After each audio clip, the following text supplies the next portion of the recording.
Hello, this is Chris VK3AML with the regular weekly YouTube live stream and transmission on 144.475 megs on that, which is a 2 metre ham band FM transmitter. So at 9:30, which is in about 60 seconds time, we'll be going live on the air. These transmissions were started by the late VK3AML, Tony Sanderson, back around 1972, and we've expanded them into the video domain with the courtesy of YouTube live stream, which I hope holds up tonight. We have no drop frames, and I should be able to see my own stream if I check the stream. And it seems to be firing up okay. Good. No viewers as yet, but we should have it soon. I should explain that most television stations have panel operating staff so that things can be organised by people other than the person on camera, but I'm chief cook and bottle washer for audio mixing, everything up and down, so my apologies if my attention isn't always on the live stream, it's more on the technical side. Anyway, it's time for the transmission. Hello, this is VK3 Alpha Mike Lima with the usual Saturday night YouTube live stream and transmission, test transmission on 144.475 megahertz. And tonight we revisit a place that was visited by Dave VK3ASE, Steve VK3SL and myself, along with Steve's son Henry, in January last year. 12 months ago to the day, we set foot on Deal Island in the middle of Bass Strait and took an extensive video record. We went there in order to principally link Tasmania and Victoria for the first time with a two-way modulated light contact, speech both ways, to Gippsland, from Gippsland to Tasmania, and Deal Island is one of the northernmost parts of the Tasmanian archipelago of islands.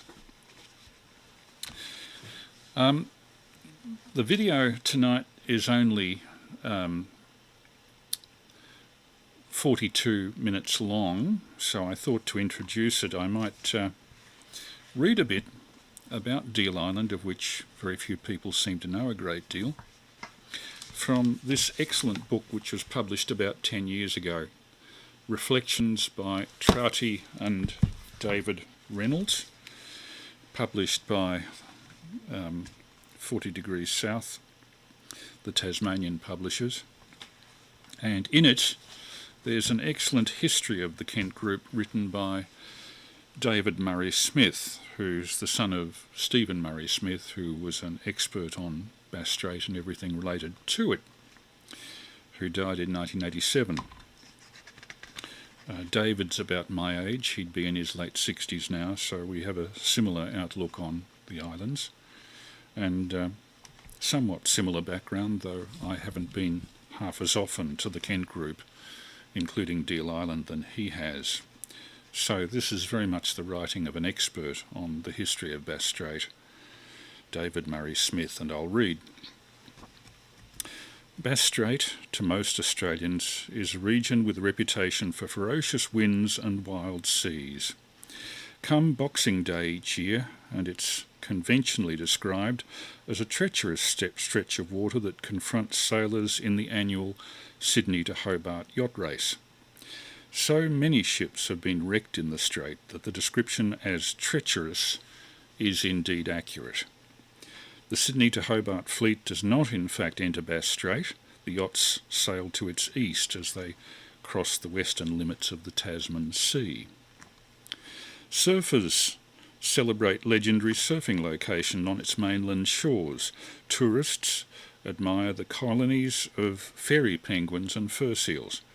Many recognise the importance of Bass Strait's oil and gas fields and also appreciate it as the source of fabulous seafood. Even those who extol the quality of King Island cheese or Flinders Island beef are often unaware that they come from the islands that guard, respectively, the western and eastern approaches to the Strait.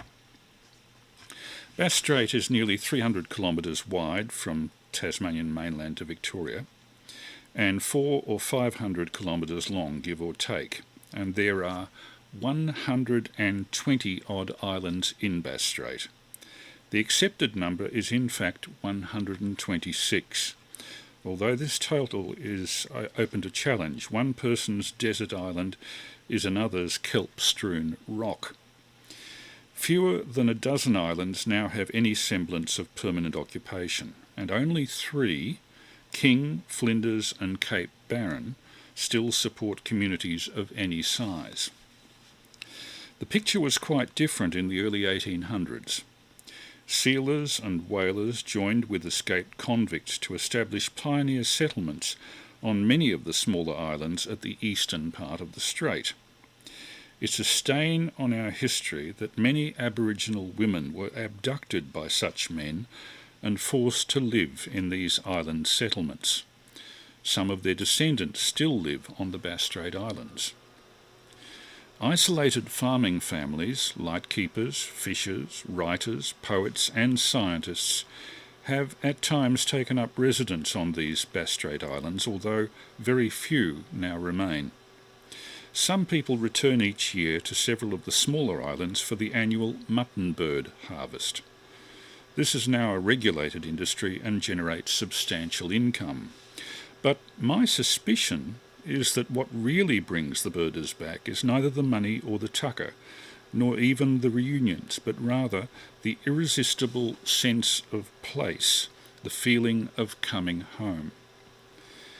The Strait gets a hold on those who take the time to experience it and doesn't readily let go.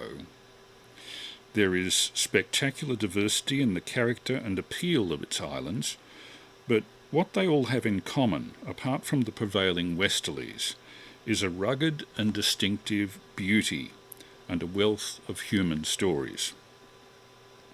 This is VK3AML with the regular Saturday night test transmission. Few visitors or residents, however, keep or kept records, and even fewer as meticulously and artistically as Trouty Reynolds. That's the author of the book that I'm reading from, principally. Trouty's journal shows how she became captivated by the great wilderness that is Bass Strait, and by the outpost where she and her husband David lived in 2006 as custodians appointed by the Tasmanian Parks and Wildlife Service. Her writings, her photographs and drawings celebrate their 3 months on Deal Island as the official caretakers of the abandoned lighthouse and its associated buildings. To those who are yet to experience this part of Australia, the almost immediate connection that Trouty sensed and communicates in this journal may seem amazing.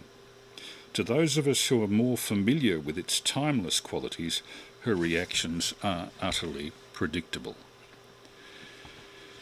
Deal Island is the largest member of the Kent Group, an archipelago approximately halfway between the southern tip of Wilson's Promontory on the Australian mainland and the northern tip of Flinders Island. About 1,600 hectares in area, its highest peak is more than 300 metres above sea level.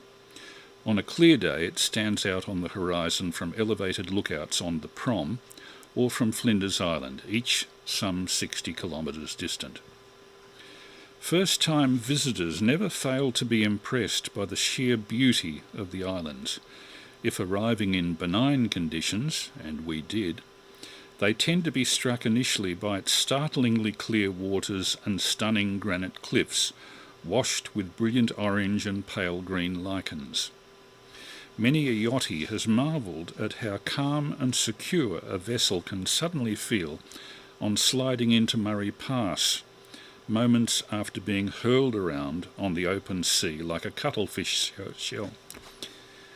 The near-constant winds invariably create an impression not always favourable, though they do at least blow the march flies away. Deal lies a mere half-degree north of latitude 40, which in fact bisects both King and Flinders Islands.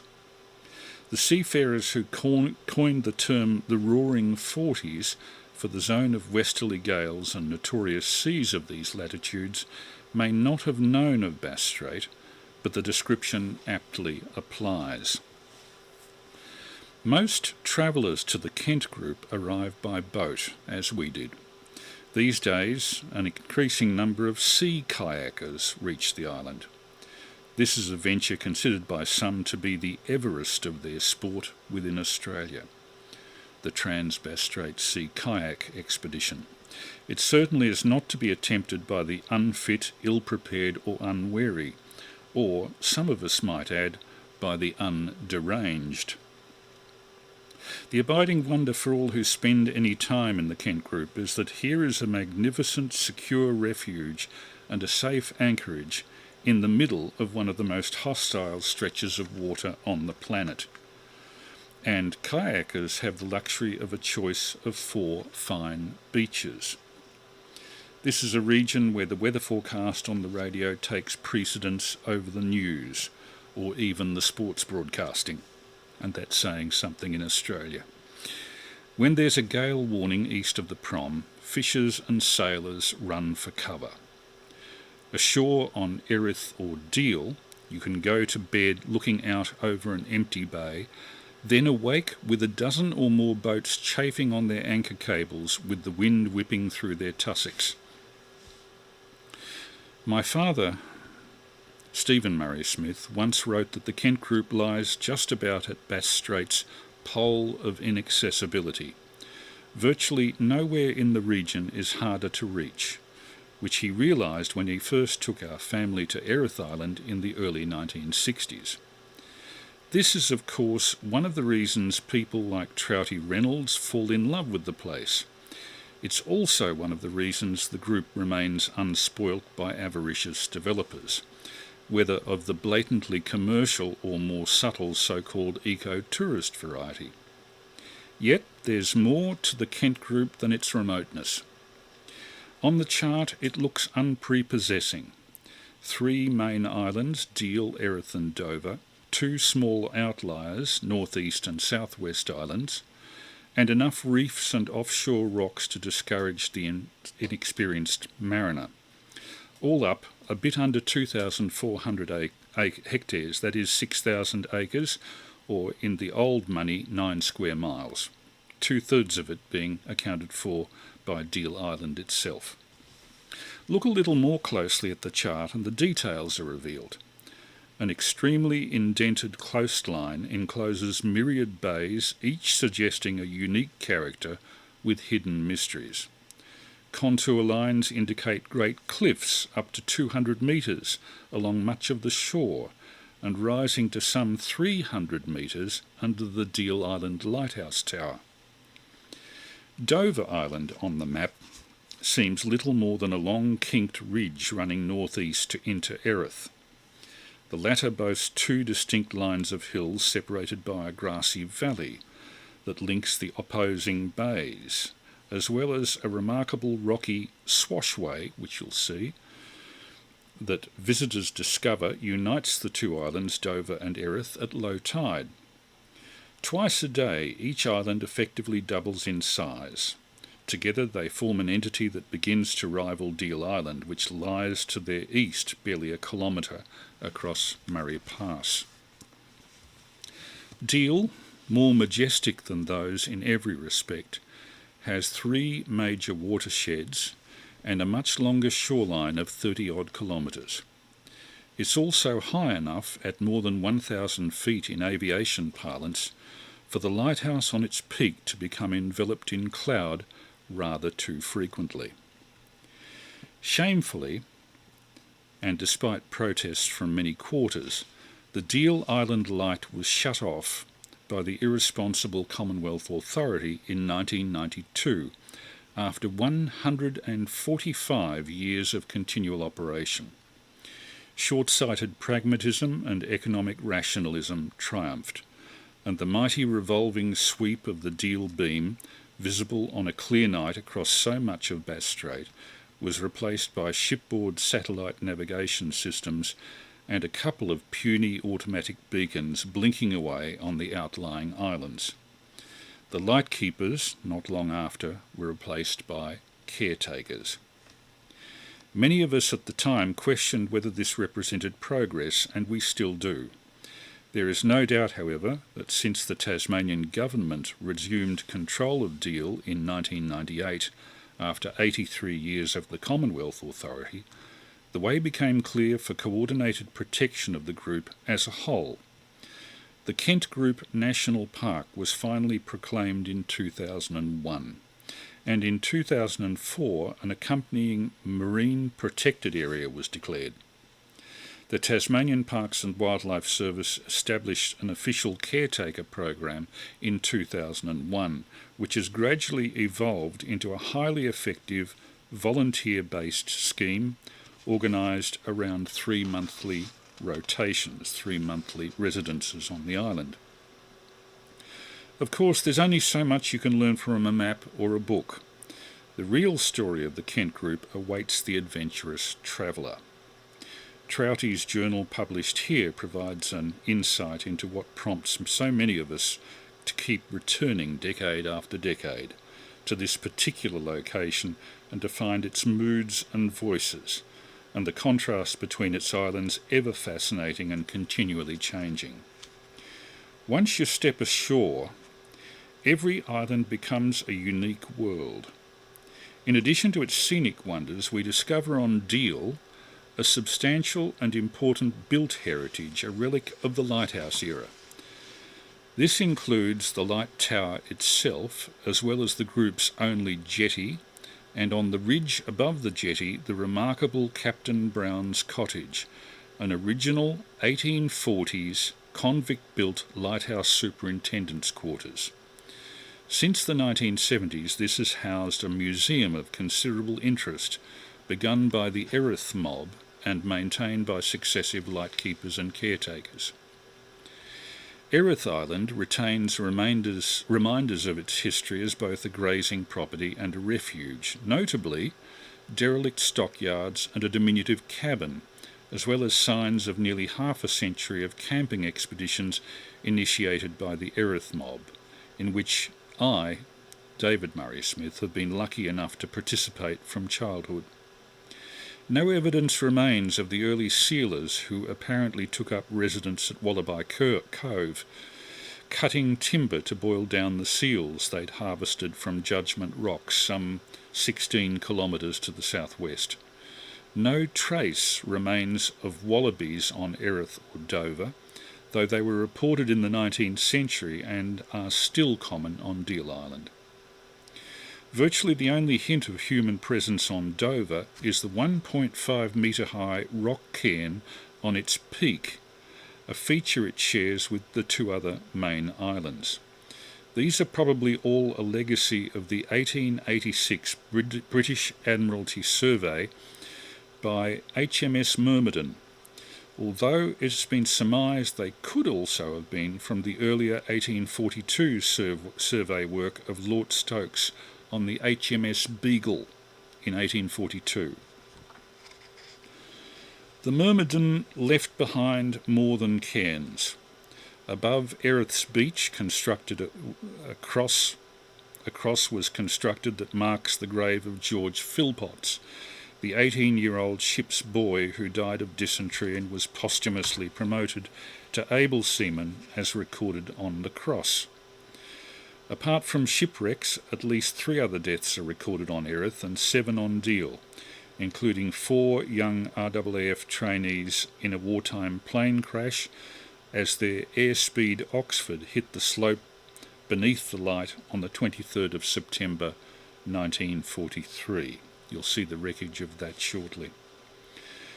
Of 18 documented shipwrecks around the Kent Group, 6 have involved casualties, estimated at about 24 lives lost. 1 seaman drowned when the schooner Brothers was driven ashore on Erith in 1816 and broke up, the survivors constructed a coracle in an unsuccessful attempt to escape, but were forced to return and subsequently rescued. One of them became the explorer Hamilton Hume of Hume and Hovell fame. From just a few miles offshore, the group looks low, scrubby and windswept, a harsh place to end your days. Appearances deceive, however. Erith and Deal do have extensive areas of grassland, having been grazed in the past. They've also been subject to some fierce fires. Deal, and in particular Dover, however, remain heavily forested, with some magnificent expanses of she-oak, that is Allocasuarina, a feature on the larger island.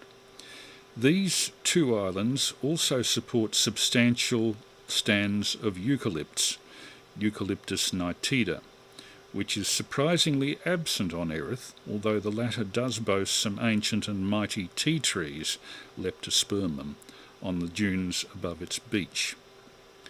Most of the Bass Strait Islands are in effect granite mountain tops or plateaus rising from the sea floor, known to geologists as the Bassian Plain. At least 37,000 years ago, people first walked across this plain on an interglacial period to populate what is now Tasmania. For millennia, they would have hunted or foraged on these peaks that appear today as the various islands, and probably sought refuge in rock shelters and caves there. Evidence of such ancient activity has been found on Flinders, King, Hunter, Prime Seal and Erith Islands.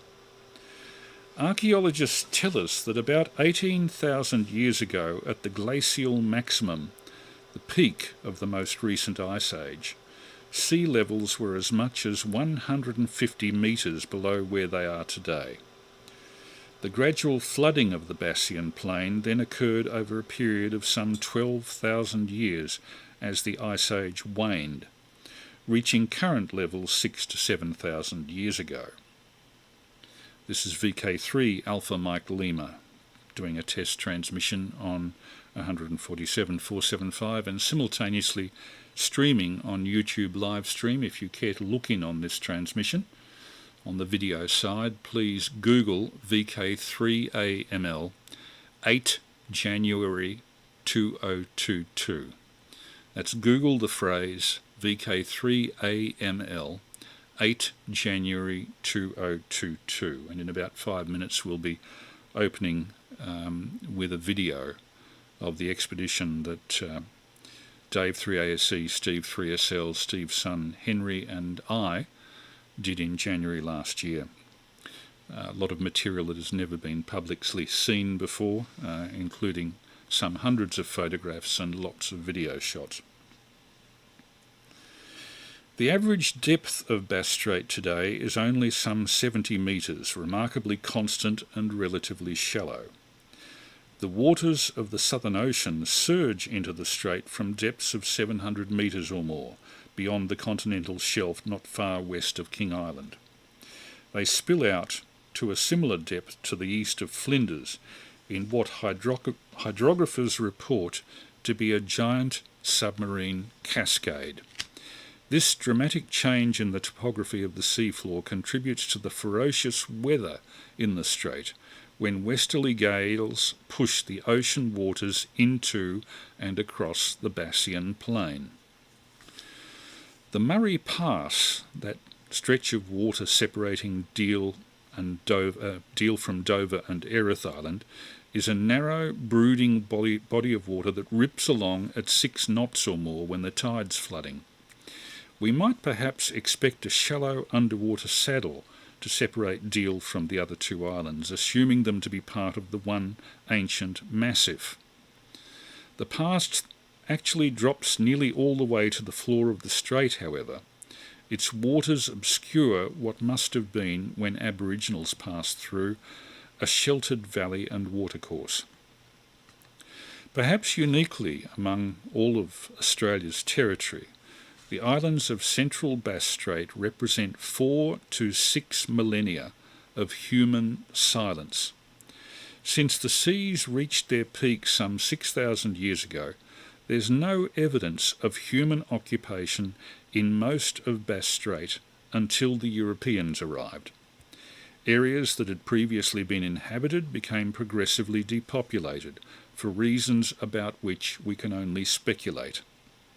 The only exceptions are those islands close to the mainland on either side of Bass Strait, and perhaps the larger mass of Flinders Island, where a stranded population may have persisted for another 1,000 or 2,000 years.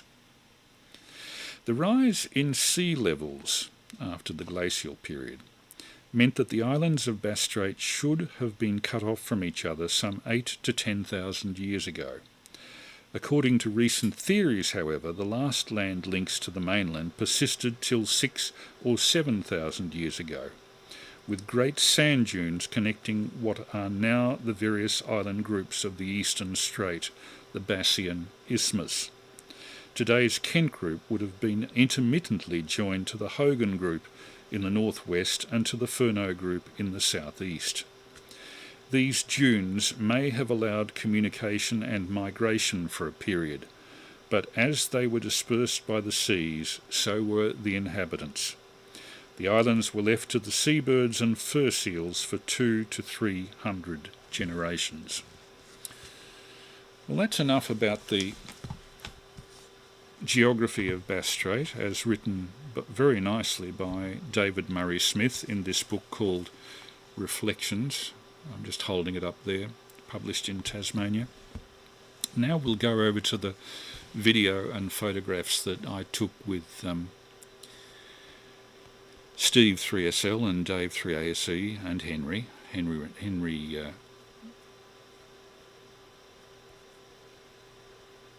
Langley. I just blanked on the name there for a moment. Forgive me, I am 67. But if people care to Google VK3AML 8th January 2022, you will see the video taken on deal, which we haven't previously released. So this will be an initial release for it. We'll do a bit of tidying up of this, and in a few weeks' time this will be uploaded as a 4K video with hi-fi sound, we hope. But for the moment, this is the live stream. This is VK3AML testing, now taking you over to a video shot on Deal Island in the middle of Bass Strait on the 8th, from the 8th to the 12th of January last year. Deal Island, Bass Strait Part 2. We'll start by showing you why we went there. We went there initially with the idea of linking Tasmania and Victoria by light beam, but in actual fact part of the reason we went was simply to see these islands, which are very difficult to reach. We camped at Garden Cove at the north end, as you can see there. The light settlement was further south, where I've marked houses, residential precinct and museum. And this week we'll just deal with our Garden Cove campsite and with the light station itself. This was arrival day. I'll just turn down that background there. As you can hear, the waves were pounding in. There's Steve with our stash on the beach. We're about to carry all of that about 300 metres up to our campsite. That's our mode of getting there, the SS Nooramunga, or the motor vessel Nooramunga, a large catamaran. There's my light beam unit sitting in white there. We walked along to the entrance to the Garden Cove Creek and then up through the sand dunes where Steve is standing there. There are signs welcoming you to the park, informing you of what you can do in the way of fishing in the marine reserve. And in the larger Beagle Marine Reserve, which covers a host of the eastern Bass Strait Islands. The Beagle Commonwealth Marine Reserve, extending almost to Wilson's Promontory on the top left there. Walking up the track to our campsite along the side of the creek. These are the locals, Bennett's Wallabies. They are not actually native to the island. They were introduced about the turn of last century to give the lighthouse keepers a source of food if the supply boat was late. And this is our campsite at Garden Cove. The red tent in the distance was occupied by a former lighthouse keeper's granddaughter who'd come to the island to see what her grandfather's life had been like there. There's Dave, VK3ASE. We weren't alone there by any means. There was almost a constant stream of vessels coming in, either fishing or seeking shelter from the Bass Strait winds. Surroundings of Garden Cove were largely poa-tussock grass areas, quite a pleasant place to stay. We put our 40-litre jerry can containers of water up in the dunes, as you can see there, with Henry and Steve, above the high tide mark so that they were safe. And that's sort of a broad view of Garden Cove with our tiny human habitation in this vast space of sea and wilderness. Having set up the camp, we walked towards the Lighthouse settlement about 2 kilometres distant up this sandy track. I don't know whether this will capture it, but the sound of wind in the she oaks is something quite haunting, something I remember from my youth on Flinders Island.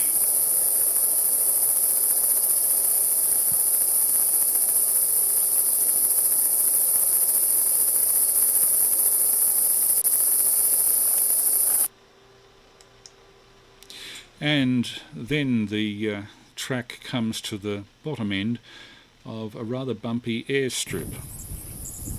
The walk from Garden Cove to the settlement comes up through that she oak forest.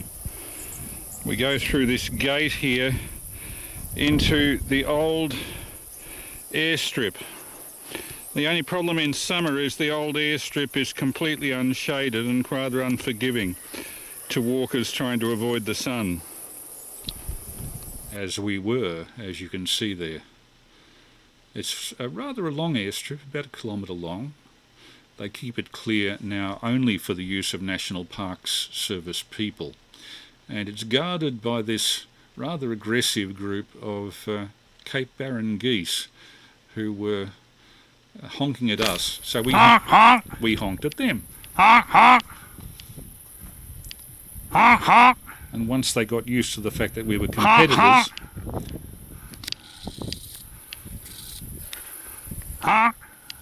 they settled. The airstrip from the upper gate, it has an electric fence solar powered around it to keep the kangaroos out.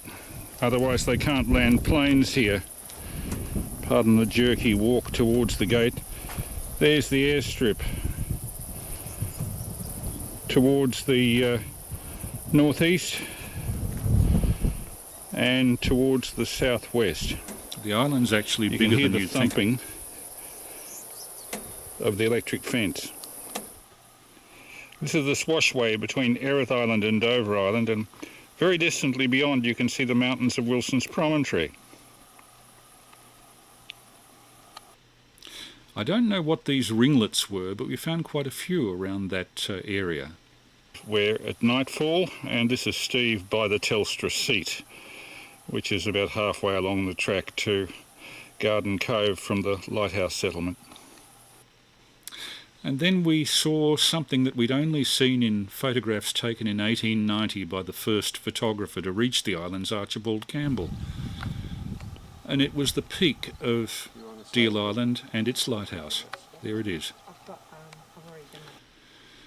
In 1890, this group of scientists, amateur scientists, came to Deal Island to investigate the local flora and fauna. That's Archibald Campbell, the photographer, the first photographer on Deal Island, November 1890. And his photographs survive very locally in this building, the Blackburn headquarters, Gardenia Street, Blackburn, of the Field Naturalist Club of Victoria. And there Gary Presland in charge of their collections, gave us very graciously access to these 1890 vintage photographs to use on our subsequent trip to Deal. So we could take comparison shots. And there is the Lighthouse Keeper's Cottage, built in 1848 and still standing very well. A little bit standing better than I was, as you can see. That's what I looked like after about 6 hours worth of vomiting on the boat and 2 days without adequate sleep. Arr, me hearties, I look a bit like a pirate. And so we returned to camp for our first night. I took a quick shot of our tents before we hit the sack. And what amazed us, of course, was with no light pollution, the skies were absolutely stunning.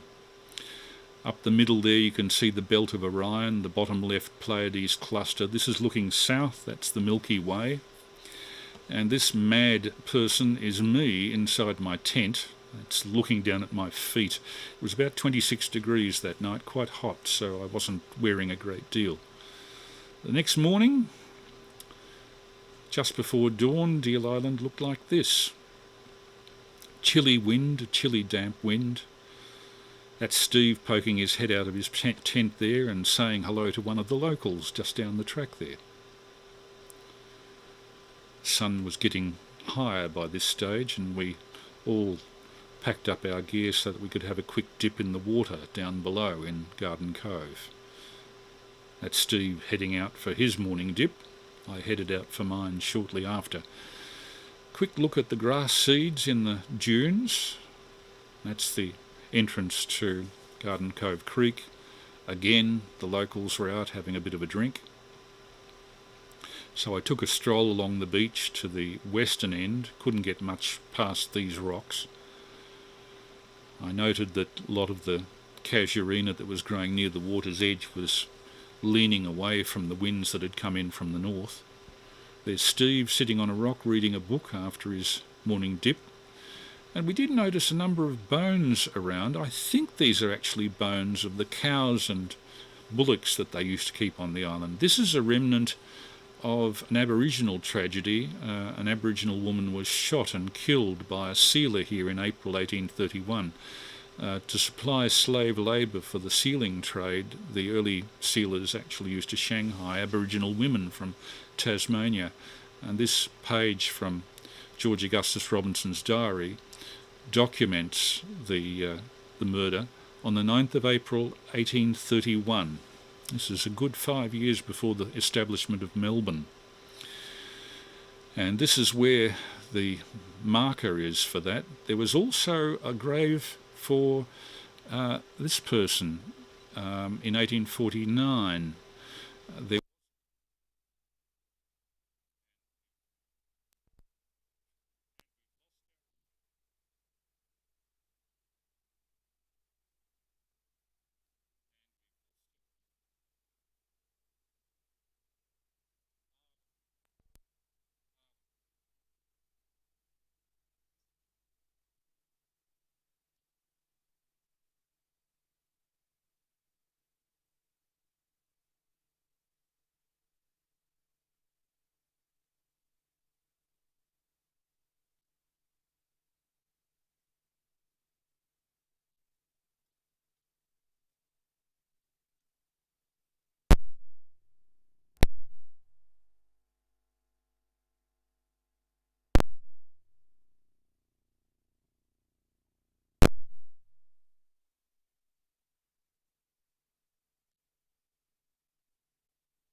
Harlow, Harlow. Harlow. Well, we've got our audio back. Our peak limiter has failed. I'll just check to see whether we've still got audio on the patch. Okay, that seems to be about right.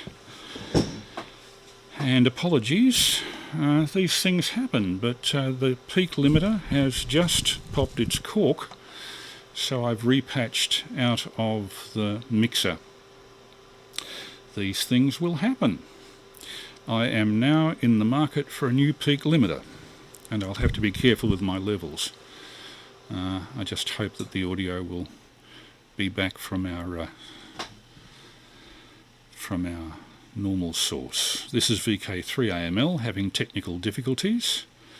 We'll now go back to running the video. You're looking at the rocks on Garden Cove, an unusual form of granite with cubic quartz intrusions, which you can see there.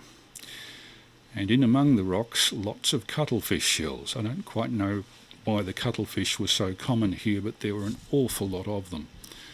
I hobbled along over these rocks as far as I could, and was intrigued by the number of animal tracks that we were seeing in among all of the undergrowth.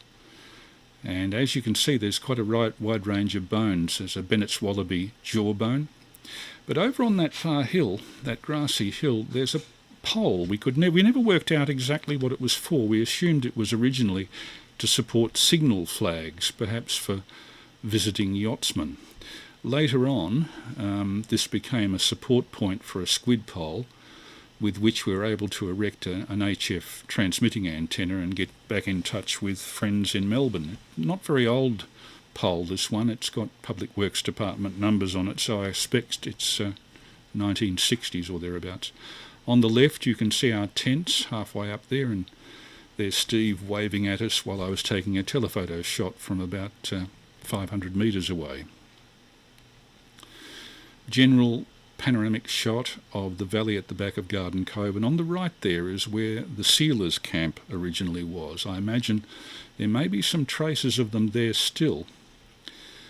Land snails were about. This white type of snail was one I hadn't seen before, and up on that sort of valley above, in that area, was where the Field Naturalist Club of Victoria's 1890 expedition had its camp. And as you can see, it's difficult to work out exactly where it was because the pattern of vegetation has completely changed. All of those distant ridges are now covered with casuarina, she-oak,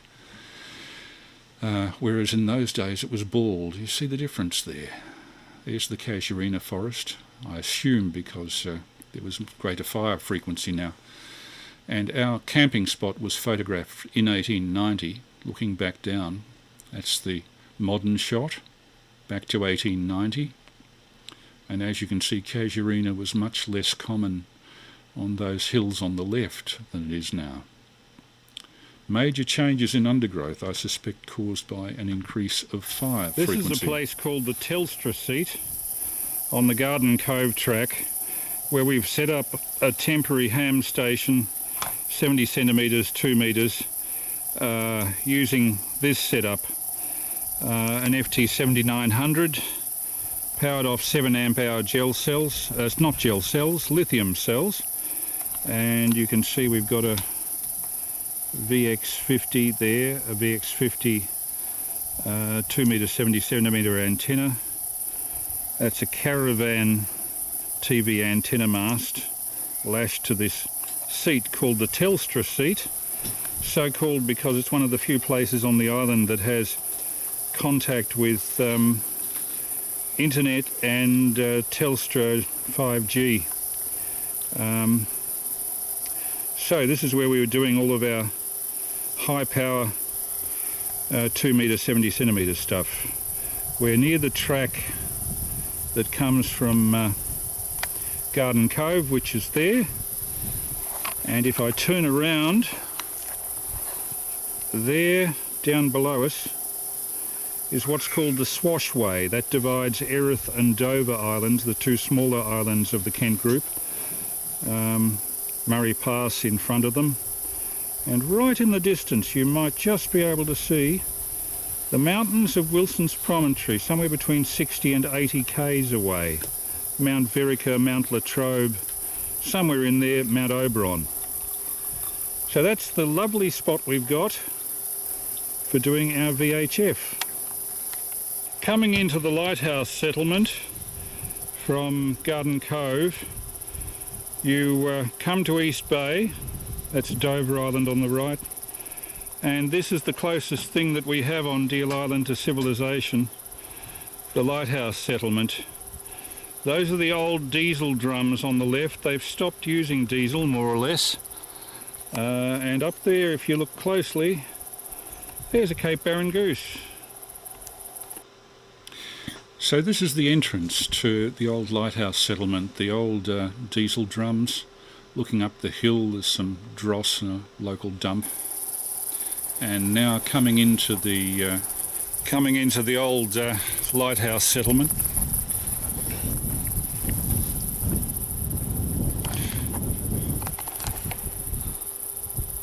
Quite nicely laid out.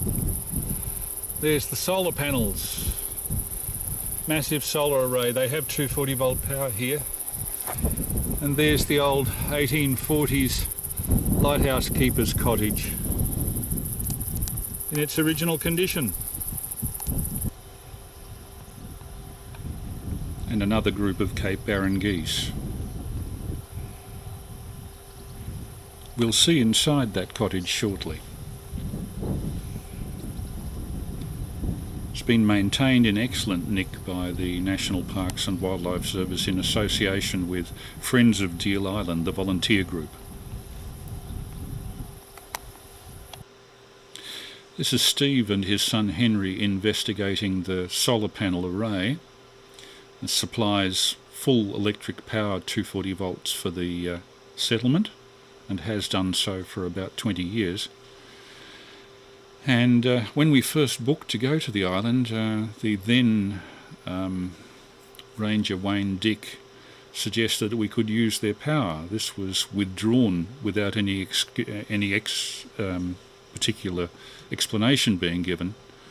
We have no idea why the offer was withdrawn, but it was when a new regime came into play. This is part of the storage system for that solar array. At the back of the generator shed, the original generator shed. They don't run the generators much these days, but there was originally, there it is, the diesel generator for the settlement. Quite reasonable size. And next to it, on the left of the generator shed, is the radio room, which we'll take you into again shortly. Cape Barren geese all around there. As long as you ignore them, they'll ignore you. Erith Island and Dover Island can be seen across Murray Pass in this shot. This is looking down on the north side. Now this is on the south side, looking up at the Lighthouse Tower, that little white pimple on the ridge. Barn Hill in the background there, that's the workers' dormitory. There used to be a tank there years ago, but now long gone. And the original 1840s dunny, one of the oldest buildings on the site. An abandoned tractor.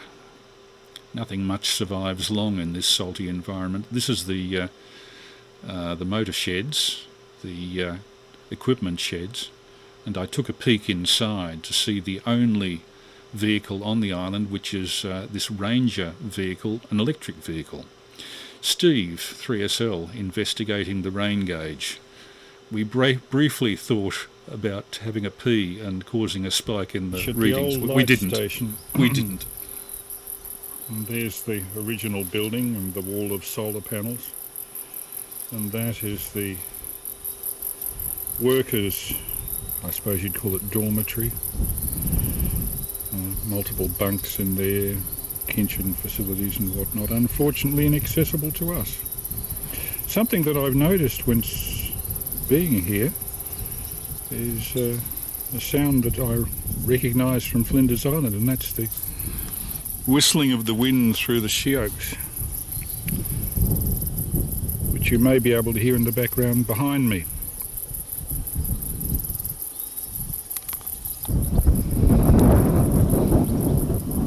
Mostly we can hear the whistling of the wind, and there's where we had our lunches. This is the Dormitory Building.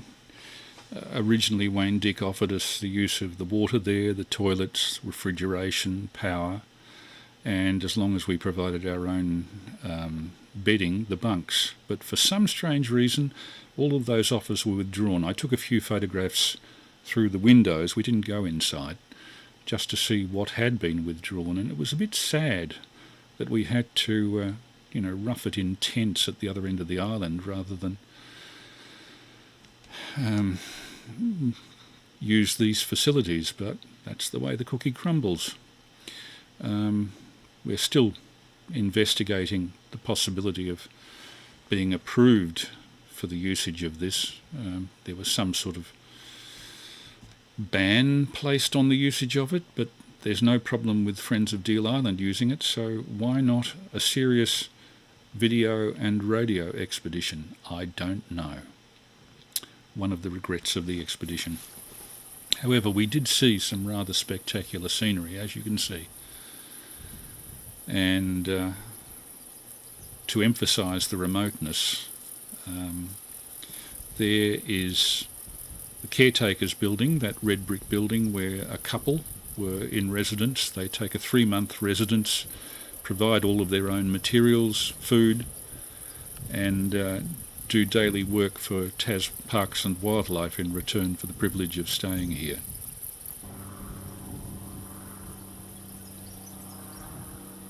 As you can hear, every now and then there's an aeroplane that flies over between Victoria and Tasmania.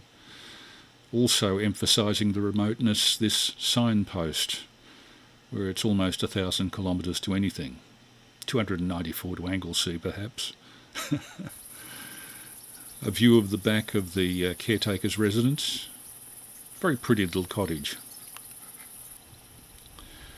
And this is the other end, the western end of the so-called home paddock, and I realised when I stood here that I was on the site of a photograph taken in 1890 of the lighthouse keeper's wife and daughter with their milk supply.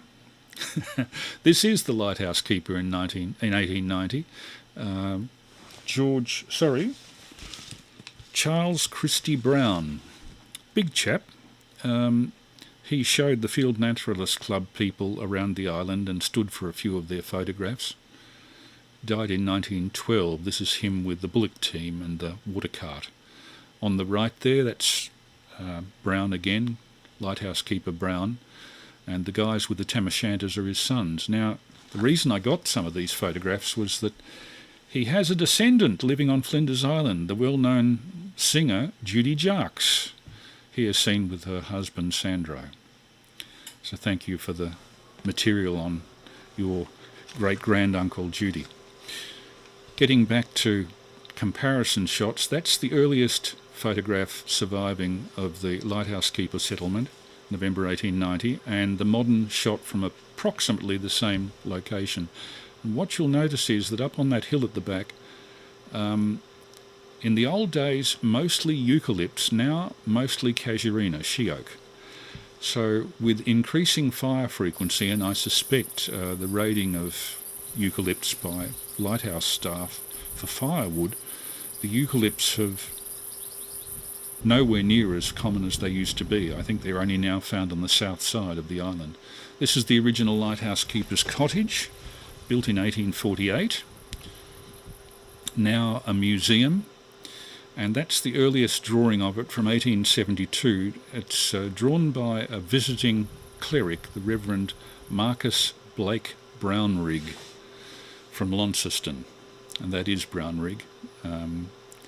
He did mission voyages to the islands to see the lighthouse keepers' families and the Aboriginals who used to live here in the 1860s and 70s. Really spectacular island.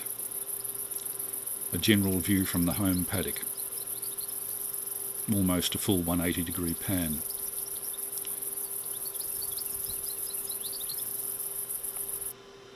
There's Dave, taking some video at the back of the old keeper's cottage.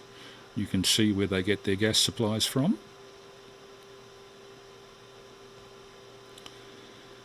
And Steve, Dave and son taking in the views. This is lunchtime on our first day at the Lighthouse Keepers Settlement.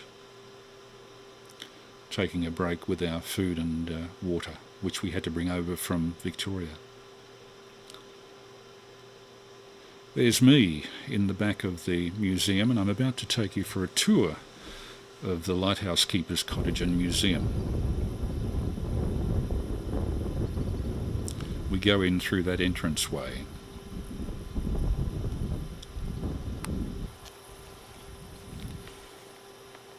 Quite ample water resources throughout the settlement. It was originally designed for 3 families servicing the lighthouse in 8-hour shifts. Back entrance. This is a museum, and a lot of these are museum pieces of equipment that came to the island and never left. The back skillion rooms of the Lighthouse Keepers Cottage. This used to be where they slaughtered their meat. They had a small cattle herd, and they would slaughter and butcher the meat in this room. It's the butcher's apron. Now, this is the printed materials research material for anybody who's interested in the Kent group. There's quite an extensive series of references for you to read through, and yachties frequently do some research here. Back across the other side of the so-called coffin room, because that's where they used to knock up the coffins when anybody died here. That book on the table there, Reflections by Trouty Reynolds, I read a bit of that earlier on. I thoroughly recommend it. A book specifically on Deal Island, written by David and Trouty Reynolds after their sojourn as caretakers here in 2006. In every way, it's an excellent publication, lavishly illustrated in colour, with written text throughout by Trouty Reynolds, who unfortunately now has passed on. A record of the various groups who volunteered for Deal Island Wildcare. Visitor's book, of course I signed that. Kettle on the Hob. Not much has changed here since the 19th century, for that matter. And there's the original wooden shingled roof surviving under the ripple iron today. Creosoted, it seems to have survived quite well, but it's been ripple iron covered since the mid-19th century. An old wet battery holder. And this is the living room, or it used to be the living room. Now has explanatory panels for you to read about the history of the place. There is George Philpott's grave marker, held there now for preservation, the seaman who died on the Myrmidon. And that's an 1849 vintage grave marker from John Stewart, a passenger who died on the Flying Squirrel, 30th of September 1849, buried at Garden Cove. His grave marker now is in the cottage. That fireplace has seen 170 odd years worth of fires, keeping people company. And there's a lot of graffiti on the walls, some of it dating back to the 19th century. The children of lighthouse keepers' families, no doubt, who had nothing better to do. Up on the wall, notes on a phone conversation from, I believe, 1911. And there are so many layers of wallpaper here, probably replaced every 10 years since 1848, that it just boggles the mind. Quite a few displays of material from shipwrecks that have been brought up by divers. A tribute to the Erith Mob with its founder Stephen Murray Smith, the group that goes to Erith Island every year, mostly university academics on their furlough. That is Stephen Murray Smith and his wife. He actually was responsible for sending me to Flinders Island as my first home away from the family home, so I have strong associations with the Bass Strait Islands. Goes back a way now. An interesting little cane miniature furniture set that was made by a passing fisherman for a lighthouse keeper's daughter here to play with. And this is where the main staircase is to the top story. Very steep, very dangerous. I didn't go up there. You pull yourself up on a rope while you're walking up that, almost a ladder. And the original wallpaper, presumably from the 1800s, is still there in the stairwell. Originally the stairwell was a rope ladder, and those are the surviving rungs of that rope ladder that were found discarded on the site. Nothing much that's thrown away is thrown far. Tribute on the entry hall to Stephen Murray Smith for setting up this as a museum. This is called the Wreck Room.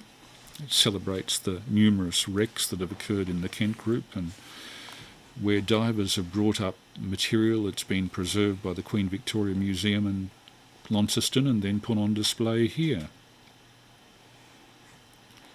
Everything's well documented, so far as you can do it from wrecks, of course. The wreck of the White Squall, a tribute to the first lightkeeper's family, 1848, the Boudinets. The Boudinets had 12 children, I think, all living in this tiny house. Those are the Boudinets. No television at night in those days, so they had to do something, I suppose. Having children was one of the principal occupations. The SS Bulleye, a coal lumper, went down in Murray Pass in the 1890s, and that's some of the coal that's still washed on shore from it. 1877, I should say, that went down. Those are some timbers from that. And now the saddest of the exhibits, remnants of the RAAF aircraft that slammed into the side of the Lighthouse Hill in a fog in 1943. Bits and pieces. Most of the plane is still there, embedded in the cliffs. There's a tribute to one of the people killed.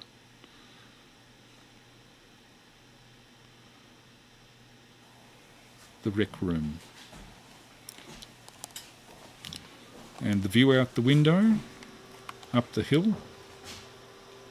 Interesting to think that lighthouse keepers have been looking up that hill from that window since 1848. Now across the entry hall. This celebrates the lives of past lighthouse keepers. This chap, granddaughter, was actually over with us in our little settlement at Garden Cove, having a look at what her grandfather used to do. It's the original slow combustion stove, panoramic shot taken in the early 70s, I think. Signal flags, they smelled strongly of naphthalene, my memory is. And electrical contrivances and numerous discarded books going back to the mid-19th century. That's the original doors off the coffin room. They even kept them. And there's Dave having lunch out on the front porch.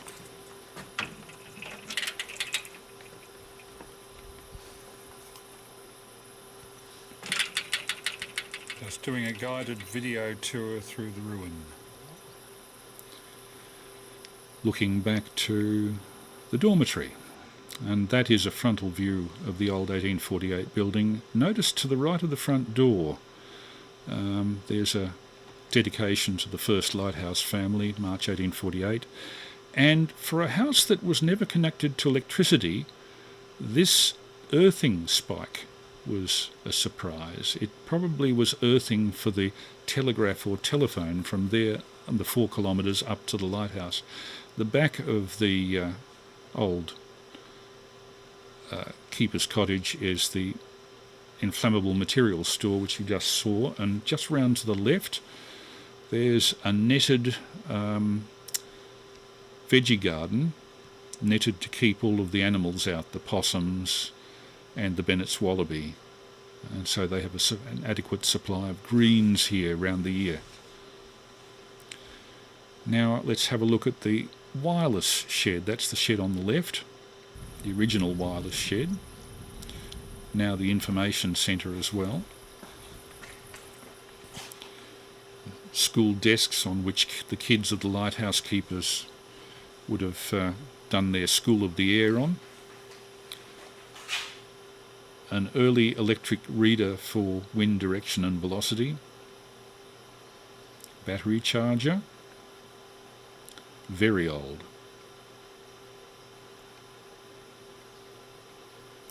One transceiver.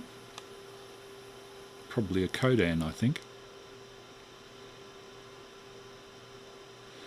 And the instructions on how to dial up the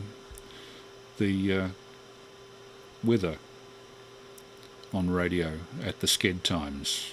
That's a wet and dry bulb thermometer.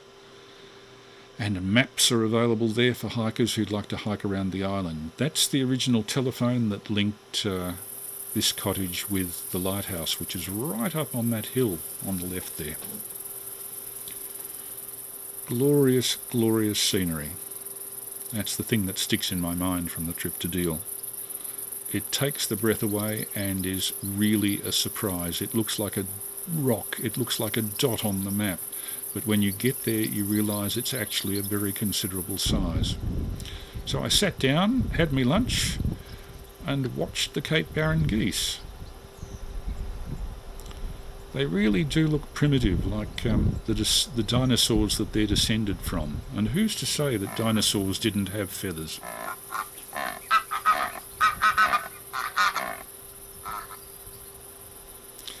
The tallest cliffs in Bass Strait, 300 metres straight down. That's under the Deal Lighthouse. That's at the eastern end of, the western end of the home paddock. A view I won't forget.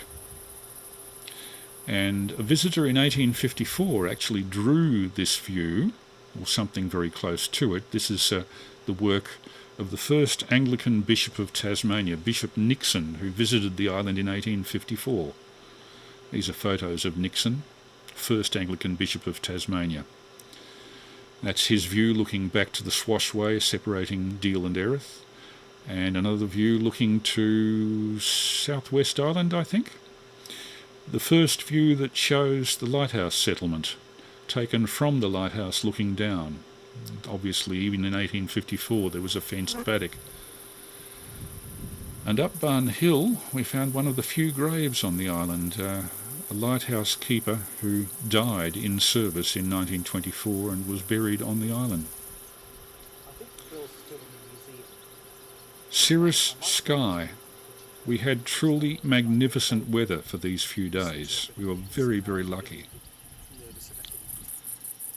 And that's the view back through the Swashway between Erith and Dover, taken from the dormitory compound. Watch these guys, they're very territorial and they get quite snappy. Watch, bang! You don't like the person coming near your patch of grass, just peck them in the neck. That walkway goes down to East Cove, which is right below the Lighthouse Keepers settlement. It's about 100 metres down. There's Dave in the distance sitting on the seat there looking at his mobile phone. Sunlight glinting on the waters down there. Because there are no major rivers, the sea there is incredibly transparent. That's the East Cove jetty. Dave doing some texting. Colours were unbelievable. And that's the Telstra seat. Shows you how many bars you are to expect connecting with Wilson's Promontory from there. You're a long way above the sea. Henry Langley having a quick read of a book on a rock at the East Cove beach, which truly is a magnificent spot. You might see his father having a dip further up, a dot in the water.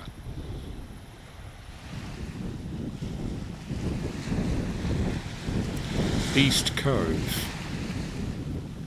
the main landing place for the island up to the end of the lighthouse keeper's days, 1992. There's an old gas barbecue down there. There's the original landing stage. The jetty is now considered unsafe, concrete cancer, and various warnings, what you can and can't do. It now being a national park. There are limitations on what you can and can't do, but there are not too many limitations. The original jetty shed, not much used these days. There are actually warnings that are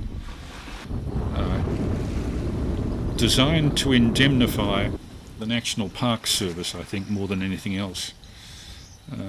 So I took my own life in my hands to go out there and get this shot of East Cove. There's the track that goes back up to the lighthouse. This is where the Field Naturalist Club came in on this boat. They rowed in from an adjacent island. That's Lightkeeper Brown on the right. These days, the only inhabitants are these fellows.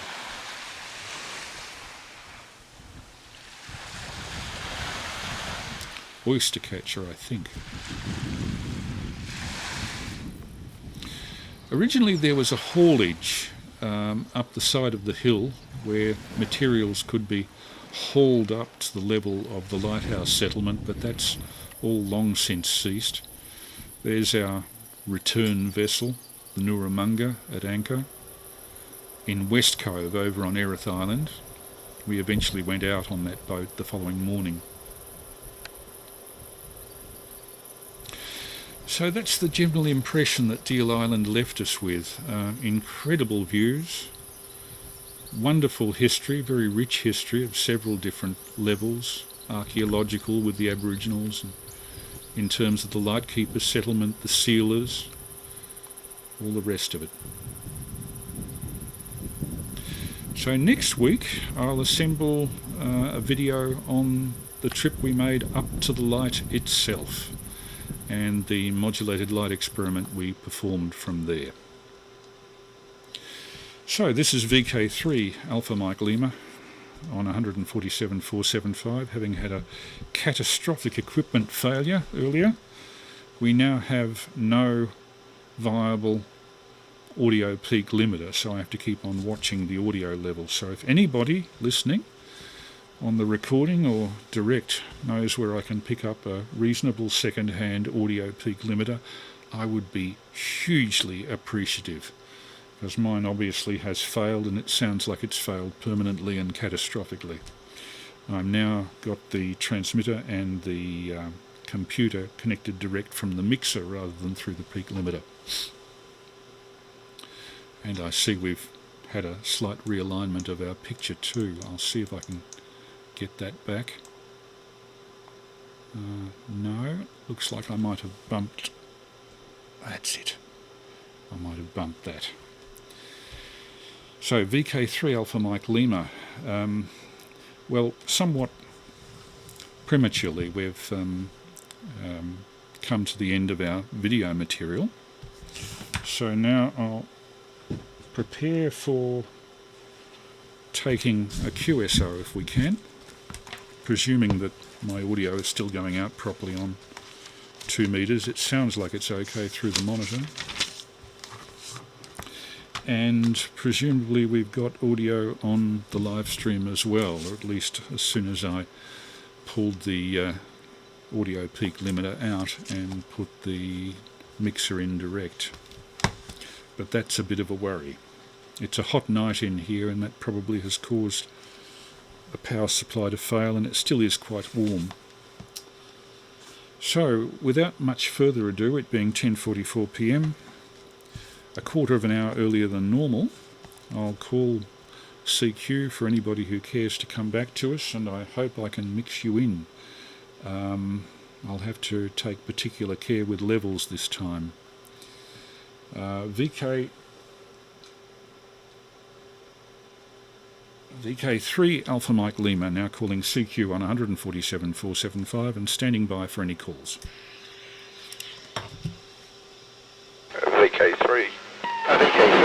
Charlie Golf. I've got VK3ECG and VK3FTJS, which is Terry, and VK3ECG Dave. I'll hand it back to Dave for the first round. Is there anybody else breaking in? VK3AML standing by for VK3ECG with a pause. VK3 Bravo Lima X-ray. Acknowledging 3BLX. I'll add you to the list. And now I have to change my monitoring to monitor out of the mixer. Normally I can back off the microphone and the peak limiter will take account of varying levels, but on this occasion it's not gonna. So VK3CG to take VK3AML.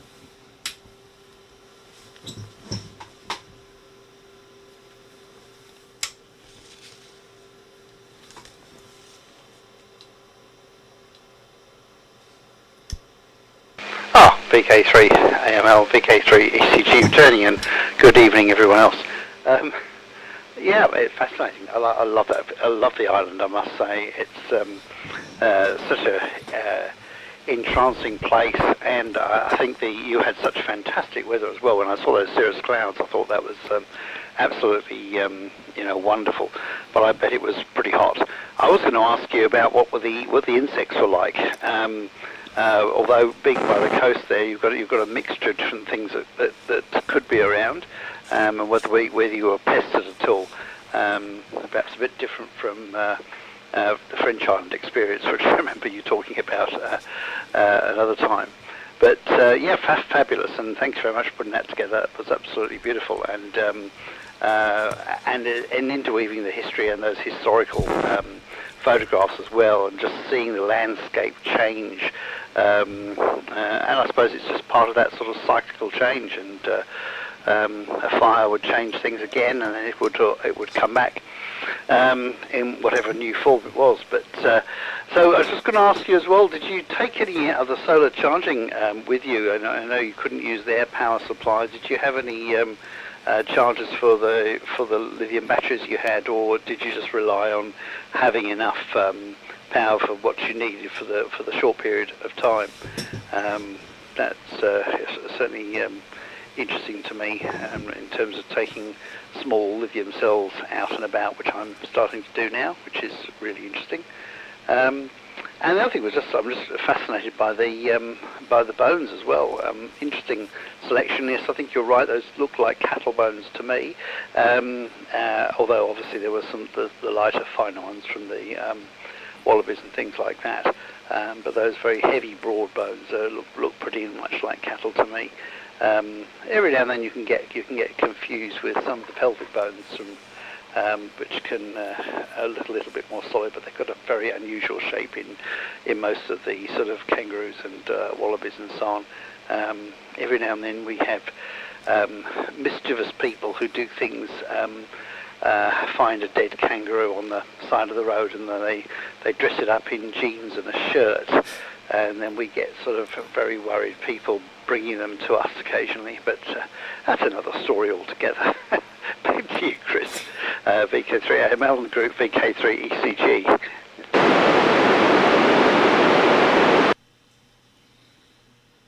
VK3s. You get some very strange clients. VK3ECG and the group VK3AML. First of all, as to pests, interestingly, virtually no mosquitoes. I think the wind's too strong for them. However, we did have flies, particularly down by the beach, wherever there was fresh water dumping into the beach, as near the mouth of Garden Cove Creek. I think they also tended to hover around the Bennett's Wallaby. There were flies, not a great number of them. They were not a nuisance up where we were, about 200 metres up on top of a dune with that grassy area where our campsite was quite pleasant. It was a bit warm. It, I think, on a couple of nights hit 25, 26 degrees. But what makes it unpleasant is in the middle of Bass Strait, when the temperature is that, you would think it'd be quite pleasant, but it's very humid and you tend to sweat a lot, which is why I was stripped down to my undies in those photographs inside the tent. Trying to smile after many hours worth of chundering on the boat and trying to get to sleep, I finally pulled the camera out and thought, well, this is no bloody much chop. I might as well take a photograph of it, what it's like to be inside a tent. The tent was supplied very kindly by Steve VK3SL, who has a lot of experience with a family of 5 kids going on camping holidays almost every holiday. He knows exactly how much food, how much accommodation equipment to budget. So Steve was a major plus. He filled in for all of the areas in which I was deficient in knowledge.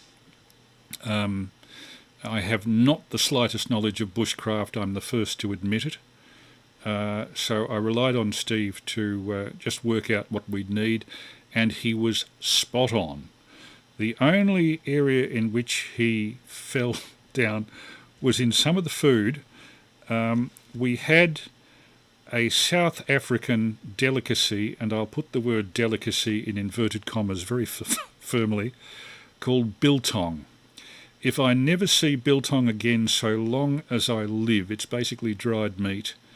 We tried to reconstitute it by putting it in boiling water, and that changed it from the consistency of bone to being about the consistency of a leather belt.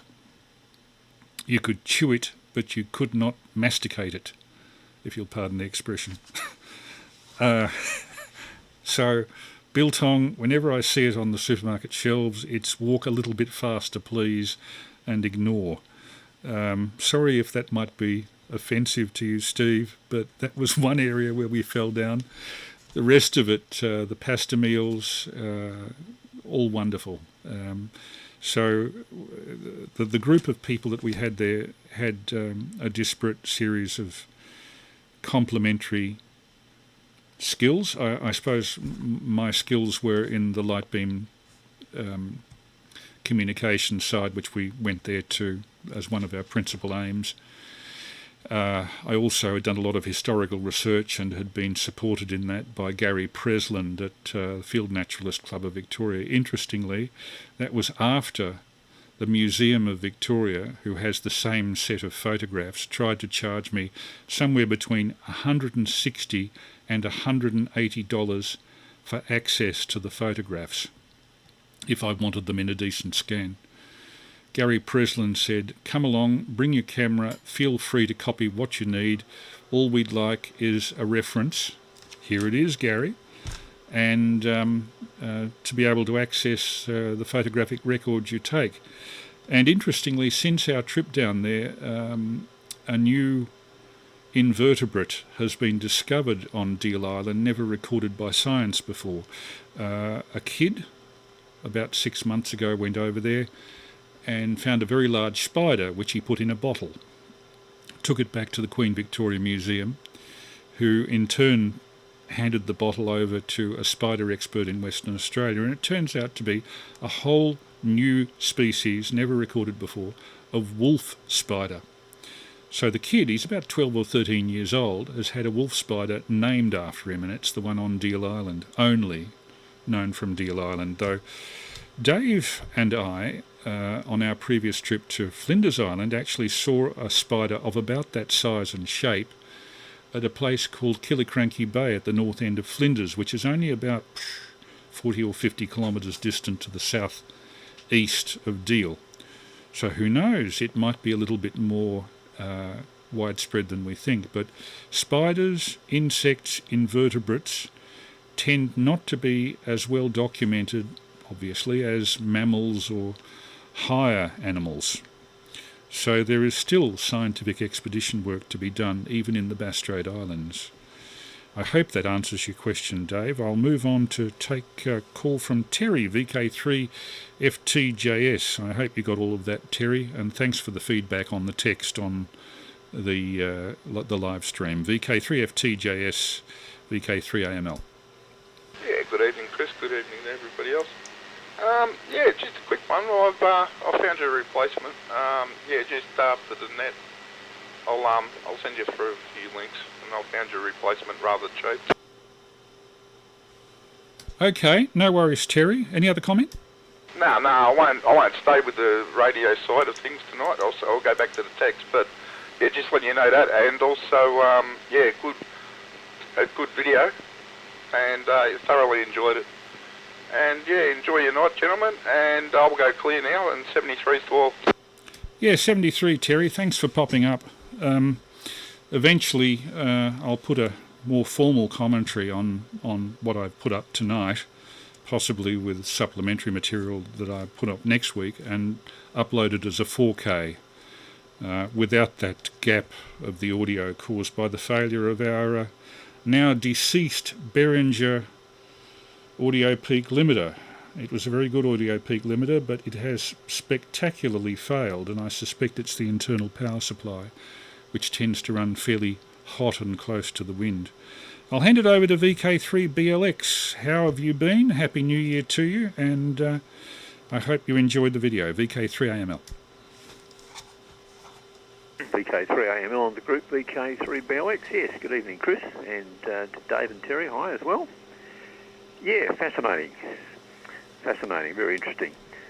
I actually know very little about the islands in Bass Strait, which is I should be very ashamed of, because my father was born on King Island, and although at various stages we talked about going back, but we never did before he passed away, so maybe I should have that on the bucket list, and I've never been there. So it is quite interesting to hear a little bit more detail about the islands at Bass Strait, I must say. Note that you actually lived on Flinders Island there for a while, Chris. Interesting. So, yeah, and the video was good. She had nice weather. I looked at a couple of those shots and I thought, Kodachrome. So, yeah, very nice. I too was wondering how you got on power-wise once you were forbidden from using their 240 volts to recharge batteries. So, what happened there? Did you have enough capacity, or did you have other means, or did you take it back to the boat? I noticed you came in on a catamaran or something or other, so maybe you had charging facilities there, I don't know. Yeah, I didn't get to the test transmission last week. I came in right on the end, so I didn't think there's any point popping up and saying hi. But hopefully I can come in on these Saturday nights at least every so often and enjoy what you've got to provide, because it's almost invariably interesting and different and fascinating. It's really good. Anyway, back to you, Chris. VK3AML on the group, VK3BLX. VK3BLX, VK3AML. Well, in short, we had Dave as one of his many talents. Dave provided HF communications with his FT817, and he put up a squid pole, and we had an 80-metre dipole up. And we did on one night, I think it was the Saturday night, after we'd... or was it the Sunday night? I forget. After we'd done the light beam transmission, the next night we set up the 80 metres and did our only HF transmission on 3670, and talked to about 8 or 9 stations, including Peter 3YE, Steve, Jeff VK3VJS, Peter Farmer down in Latrobe Valley, and I'm just trying to think who else was in on that. We have the recording of it. I recorded everything that we did on the island. I saw more of the island through the eyepiece than I think I saw direct. It got a bit that way, but I kind of knew that a lot of the things that I was seeing that I didn't know much of the background to would become obvious when I got back home and started to do some research, which in due course I've done, and you might have noticed I intercut drawings, artwork, earliest available photographs with the equivalent view today, and that was not through any planning. I I didn't have most of those photographs to take a comparison shot with. I just shot every angle I could think of, and some of them turned out to be close to the same angle that the photographers had taken in 1890, give or take an obscuring tree or two. Your father was born on King Island. That's an interesting one. One point, if your father was born there, he would have known Damien Parer, the famous wartime news photographer who died in New Guinea during the war, because Parer's Hotel was a feature for many years of the main town on King Island, the administrative centre, Curry. And I think that burnt down in about 1950. But Damien Parer, that wartime cinematographer, was actually born on King Island in Curry. His parents owned the local hotel, as I pointed out. But King Island is utterly different to the islands of eastern Bass Strait. King Island is largely flat. The largest hills on it are only about 400 or 500 feet. They're sand dunes, basically. And it's very wet and windy. The islands of eastern Bass Strait are a little bit less windy, drier, but they're in a granite belt that extends from Wilson's Promontory right through to Coles Bay in the east coast of Tasmania. So it's all rocky country and very mountainous. And in terms of the islands in Bass Strait, Deal Island is well and truly the highest island to occupy that mid-Bass Strait area. And that's the reason we went there. We wanted a line-of-sight path to a spot in Tasmanian territory that was line-of-sight back to Victoria. And there are only a few of those that are accessible easily. One is Hogan Island, which unfortunately only has a survival shelter on it. That's lousy with rats. And the other is Deal Island, which is much more pleasant, so you can see why we chose. Anyway, and the power. Dave had some flexible solar panels about 1 metre high by 3/4 of a metre wide, and he had an inverter that he could run off those in sunlight. We had plenty of sunlight, and the inverter provided 240 volt power that we could plug into.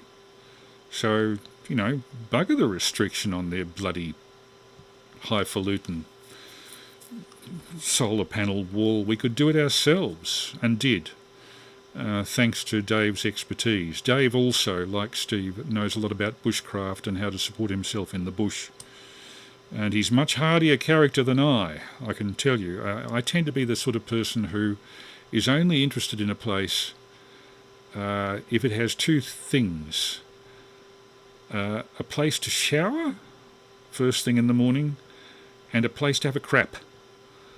And unfortunately Deal Island had neither, but it was the only way I was going to see that island, if I was prepared to put up with those two things. Although I must say that eventually, after 4 days of constipation, I wasn't in the best frame of mind. I'll go round again to Dave VK3CG with a pause, just to see if anybody else would like to pop in. VK3AML, standing by for VK3CG with a pause for any breaker. 3ACZ. Ah, Peter, hi. I'll put you on the list there. And we'll take Dave first, VK3CG and group, VK3AML. Yeah, VK3AML group, VK3CG, and good evening, Peter. Yes, thanks for the information about I'm not quite so surprised the insects were down compared to other places, and I suppose also it's a function of what other life forms are there, if you like, and as you say, mosquitoes are not good in the wind, so that's one of the best things you could do actually to keep mosquitoes off you, is to be in an area with a continuous breeze blowing. They just don't cope with that at all, and it's probably one of the best ways of avoiding them. Yes, I can imagine that Steve's food was interesting. I do remember actually talking to him years and years ago when he was doing a lot of his long hikes, actually before he had kids, and they would plan their dried food, and they would dry their food for some weeks before they went, and then they would drive to various bits of their route they were going to walk and actually bury the food as dried food. So they would walk to the various sites eventually and dig it up and then rehydrate and so on. So yes, he's certainly got an extensive range of bushcraft in those things. And of course, there's the dried meats. I know what you mean, a biltong. I mean, there's lots of different sort of jerkies and things like that, and of course there's the famous Pemmican, which I think is a little bit different because that tends to be sort of minced up, and they used to put, I think, fruits as well as the meats in it. But otherwise, it's sort of dried into a block in the same way. And in fact, there are a whole variety of different recipes, I think, that are used by people. But yes, I know what you mean. I always, when you're describing eating a belt, I'm always love that wonderful chaplain scene with him eating his leather boots and the soles, and then pulling the nails out like fish bones and putting them on the side of a plate. That's just such a wonderful scene. But there we are. Yes, I mean, I've got a small sort of panel. I had nothing that would probably do very much, just enough to keep my battery topped up when on receive, and then on transmit, it would keep me going for a little bit, but then you'd have to stop after a while and get it to let it charge things up again. But I've never run out, so it's. I think if you can just keep things topped up all the time, you could operate quite a long time actually. Particularly, it depends on obviously your transmit receive cycle for portable stuff. But yeah, it's certainly a lot of fun. I've rewired a lot of those sort of things up with Anderson power poles now, so I've got quite a flexible little system now of porter operation where I can get different voltages and different things set up, but largely keeping it away from a lot of these things are all designed, of course, to run 5 volts for USB for charging phones and things like that, whereas I'm more interested in getting something that's going to be giving me somewhere between 12 and 15 out, and that works well for most of the equipment. But I don't run any sort of high power things like you do, Peter. But yeah, that's certainly going to be interesting to have to go at some of those things.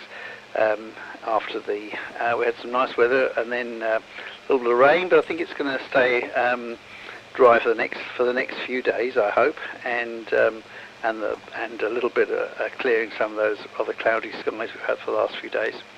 Anyway, back to you. VK3AML, VK3, and the group VK3ECG. Yeah, VK3ECG and group VK3AML. I remember reading about Pemmican in all of those accounts of Captain Scott and Shackleton and going to the South Pole before the First World War. It must have been a canned material that was portable and thought to be of high nutritional value, but unfortunately pre-World War I with Shackleton and Scott particularly, they didn't know very much about vitamin technology, and a lot of the things that they were eating were actually poisoning them, like the livers from dogs and ponies that they slaughtered. They might have tasted okay, but apparently they were liable to poison you, and it's theorised, I think, that Scott partly, and his crew partly, died of poisoning as a result of all of that. Pemmican. I don't know whether you can still get it. It's a historical material now, I think. I must look it up. Interesting. Yeah, we did have extremely good weather. It was almost flat calm coming in, a bit of a swell, but nothing above 1 metre. On the way back it was much rougher, as you'll see when I have finally assembled some of that footage. But interestingly, I got seasick when it was almost flat calm, just the slow drift of the boat up and down rhythmically. After hours of that, my tum started to get upset. And I think I've mentioned before that on the way over I thought I'd be Mr. Big Man by refusing all of the seasick pills. Well, What a mistake.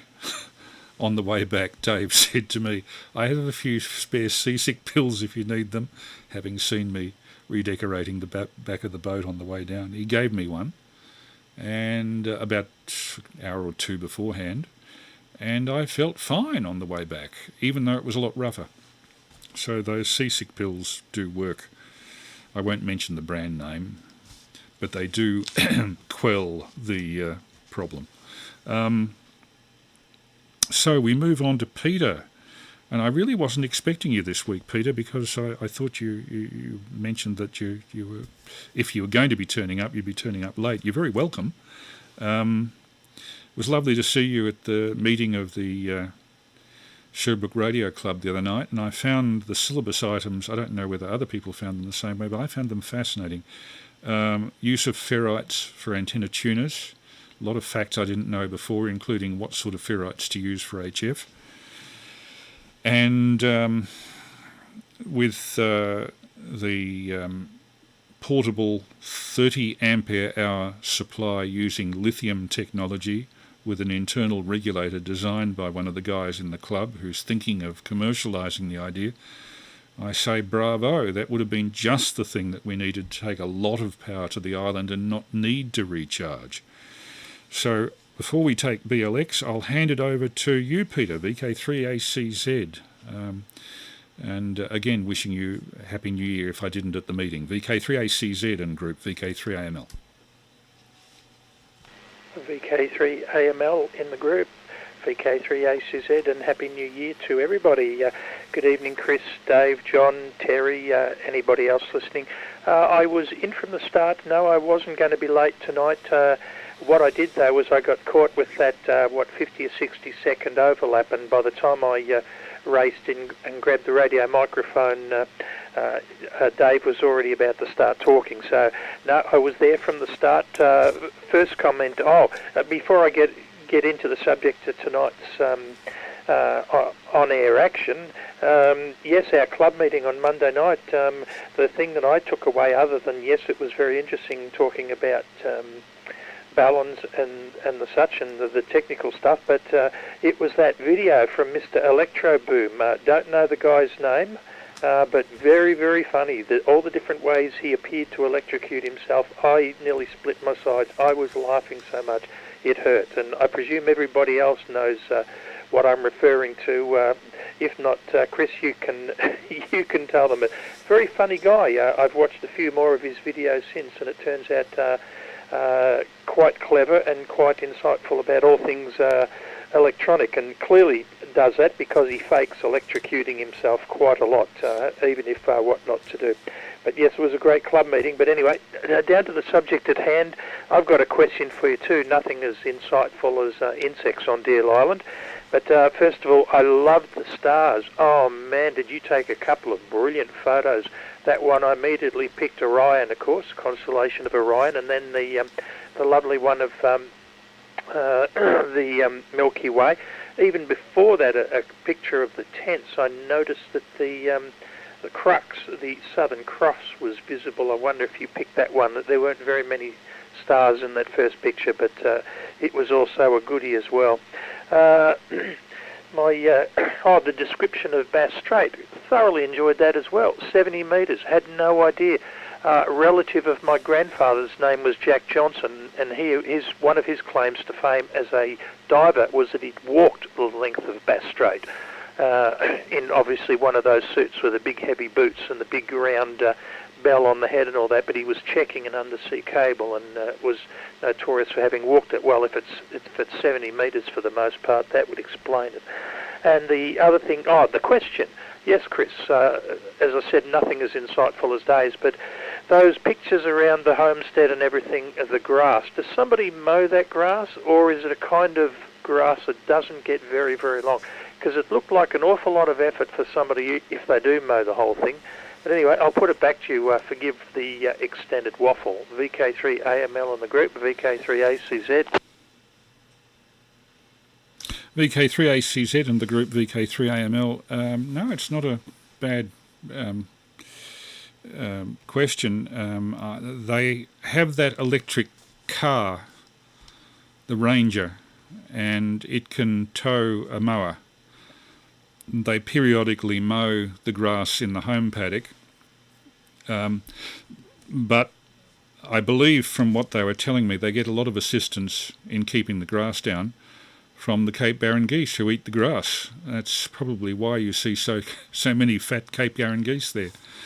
And from what he was telling me, I'm just trying to think of the guy's name. His wife's name was Vicky, and his name, it escapes me at the moment. Jesse, I think, was telling me that he could, by looking out his window each morning, he could tell that there were groups of Cape Barren geese who had allocated to themselves a certain number of metres of the front lawn, and if they strayed out of that, other Cape Barren geese would attack them. I think you saw an attack going on, one getting pecked in the neck for having stepped over the line, but they have very sharply delineated areas of territory. I believe some of the stronger birds have greater territory and the weaker ones tend to lose a bit.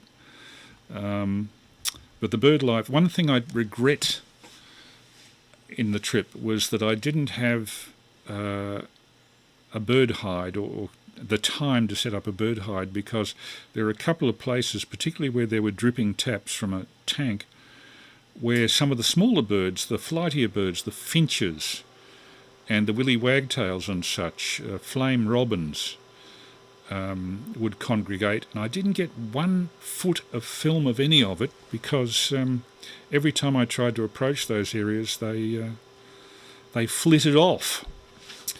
But there were a lot of them there, and there's quite a variety of bird life that you wouldn't expect so remote from any other land mass in the middle of Bass Strait. There are very few islands that truly are in the middle of Bass Strait, and that's the main one, Deal. Anyway, that being said, I'll hand it over to VK3BLX again. And was your father aware of the Damien Pera story? VK3BLX, VK3AML and group.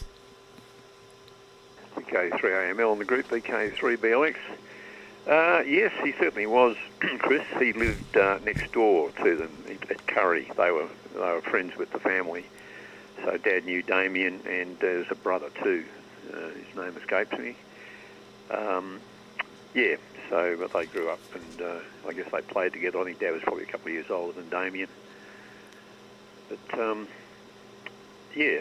other than that, I can't tell you much about the Peras, but they were childhood friends and knew the family. Now, do I have anything else I was going to ask? Well, if I did, I haven't jotted it down. So that's it for this round. VK3AML, VK3BLX. Yeah, no worries. It's an interesting saga, that one of Damien Pera. I wasn't aware until working for the National Film and Sound Archive that he worked for a while for Frank Thring Sr. FT Films in Melbourne about 1932-3 as a very young man. And a bit of footage rushes from one of the films. I think it might have been one of the Charles Chevelle films that were made in the FT Studios, Heritage or one of those. You can see him holding a clapperboard and then racing out of shot as they start to have the action. So he got a lot of background in film in Melbourne, and then I think basically worked out of Sydney for the rest of his career, working for Cine Sound newsreel or the Ken Hall-based newsreel in Bondi Junction. There wasn't too much film work going on in Melbourne pre-war. And a very wonderfully creative cameraman and a huge loss. I think he died before the age of 30. But a very interesting character. I've often wondered if he ever took any photographs on King Island and whether they've survived. Be interesting to find out. Anyway, Terry has departed. I'll hand it back to Dave, VK3ECG. That business of the lawnmower, the grass mower, yes, they mowed the home paddocks, as they call them, around the Lighthouse settlement. They also have the job of keeping the weeds down on the old four-wheel drive track to the Lighthouse. and the four-wheel drive track to Garden Cove, to where we were camping. They run the mower through that. Most of it's low tussock grass anyway, and the roads on the island have been established for a very long time, since the 1840s. Originally bullock tracks, literally bullock tracks, and in fact I think some of the bones that we saw were the bones of some of the bullocks that you saw in those photos from the 1890s. So VK3CG in the group, VK3AML, and any more information on Pemmican? Yeah, VK3AML and the group VK3ECG. Yes, well, I don't know much more about it. I do remember it being mentioned quite a bit in the old Swallows and Amazons books and things like that. But and of course, quite a lot of the North American sort of tales and things like that. But yes, I think the difference is that they used to use a lot of other things in it. So it was, although it was largely sort of dry blocks of meat, it also had berries and other bits and pieces in it as well, so it probably was a slightly broader bit of nutrition. But that and hard tack, I suppose, is the would have been the sort of the standard survivalist food, I suppose. Although the lack of green vegetables might be a significant factor. But the yes, I mean you're right about the eating of dog liver and so on, because it is actually it is quite toxic, because it has a huge dose of vitamin A, and vitamin A either acutely or chronically can be quite nasty and quite a toxic substance, and you get a lot of skin irritation, sort of bone pain, visual disturbances, and a whole variety of things. So it's quite nasty, and may well be that played a significant part in debilitating individuals, as they wouldn't have necessarily realised the significance of dog liver like that. Particularly, I think, in older dogs, because it accumulates over their life. Not that we see it very often, though. You do get the occasional slightly strange person who eats very large numbers of carrots in an obsessive way, or takes large numbers of, far too much multivitamins and things like that, which often contain quite a bit of vitamin A. So it can creep up on people in that way. Yes, and the yes, I sympathise with the seasickness. I'm usually pretty good, I have to say. I've only had sort of seasickness once, and that was when I was actually crossing English Channel in a ferry, in a car ferry, and it was actually really very stormy, and the back of the boat was jumping up and down 10-20 metres, and would have been fine. I was pretty okay.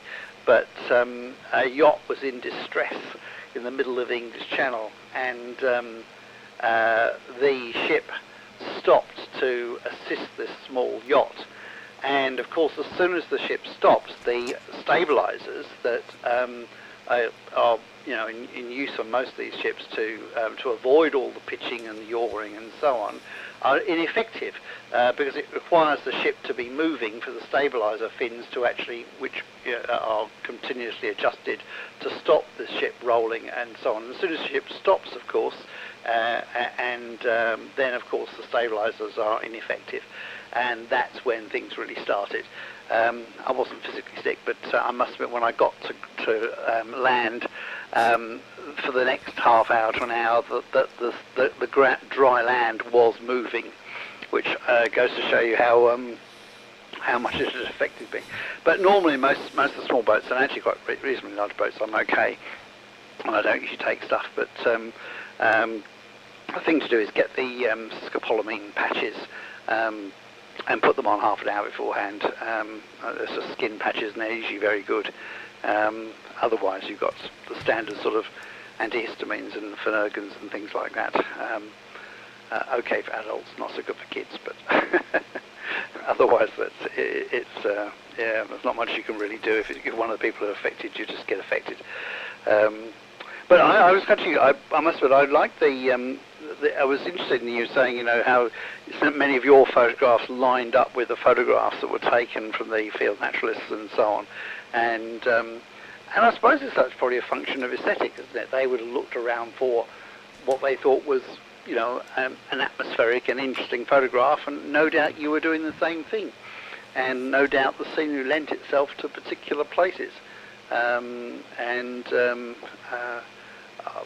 some ways, I suppose that's not surprising at all.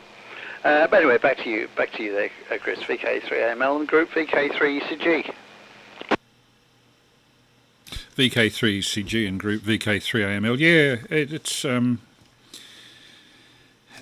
I had no idea where the photos were taken, except the vaguest descriptions of about 5 words that were with the photos, published with their report in 1891. The team of something like 7 people who went to Deal Island for a week and stayed at Garden Cove, very close to where we were staying, within 100, maybe 200 metres, had a range of specialities. One guy was into seaweeds, another guy was into invertebrates, there was another one who was into botany. Archibald Campbell was the photographer, but he also had an interest in, I think, bird life. And they did a complete biota list for Deal Island at that time, which significantly didn't include the Bennett's wallaby that were released later. They did note things like, and we observed this ourselves, but we couldn't photograph it. At night, they have brush-tailed possums on Deal Island, but because there are not too many trees that bear fruit there, the possums had adapted over the millennia to living on the ground. They're ground dwellers. They have their nests on the ground, uniquely of brush-tailed possums anywhere in Australia. Everything else lives in the trees. They live on the ground. And we frequently, walking home, particularly after dark when we did the light beam tests, walking home along that big, broad, grassy airfield back to Garden Cove, we saw possums took one look at us and then dived under the fences that were around the airfield. And by the time we could have switched on any torch, they'd gone. But we could certainly see them. We were carrying torches ourselves, and their eyes we could see the visual purple. We could see the eyes light up in the reflected torchlight. But we didn't manage to get any footage of it. There are a lot of things I would like to go back there, for a week or so. Not so much for ham radio, but just to get some stuff on film that's a bit more hard to get. I may look at that. It costs a fair bit to get there because it's such a long sea voyage, and you would have to have people going with you for safety. I wouldn't go there alone completely. But I think on the next occasion, I'd probably approach the Tasmanian minister appropriate to national parks to get permission to use the dormitory, because I don't know what it was that, after all the arrangements we originally made, that had it withdrawn, whether somebody had bad-mouthed us or whether there was a change of regime to people playing it by the book, or whether there had been a review of the dormitory that indicated it was unsafe with asbestos. I've no idea, but whatever it was very expensive to us and extremely annoying to have to re-equip the whole 4 of us for a completely different camping situation. And I felt like ripping the national parks' heads off over that. We had moving goalposts, is what I was saying.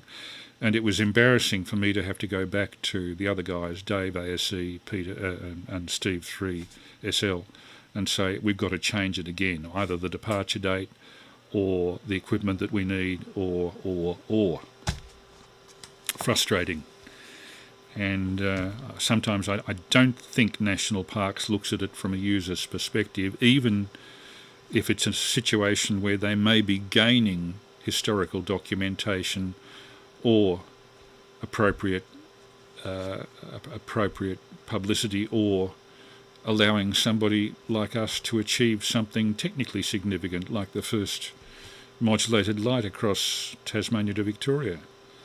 You would have thought that they would have taken some account of that, and we made considerable effort to not make any environmental impact.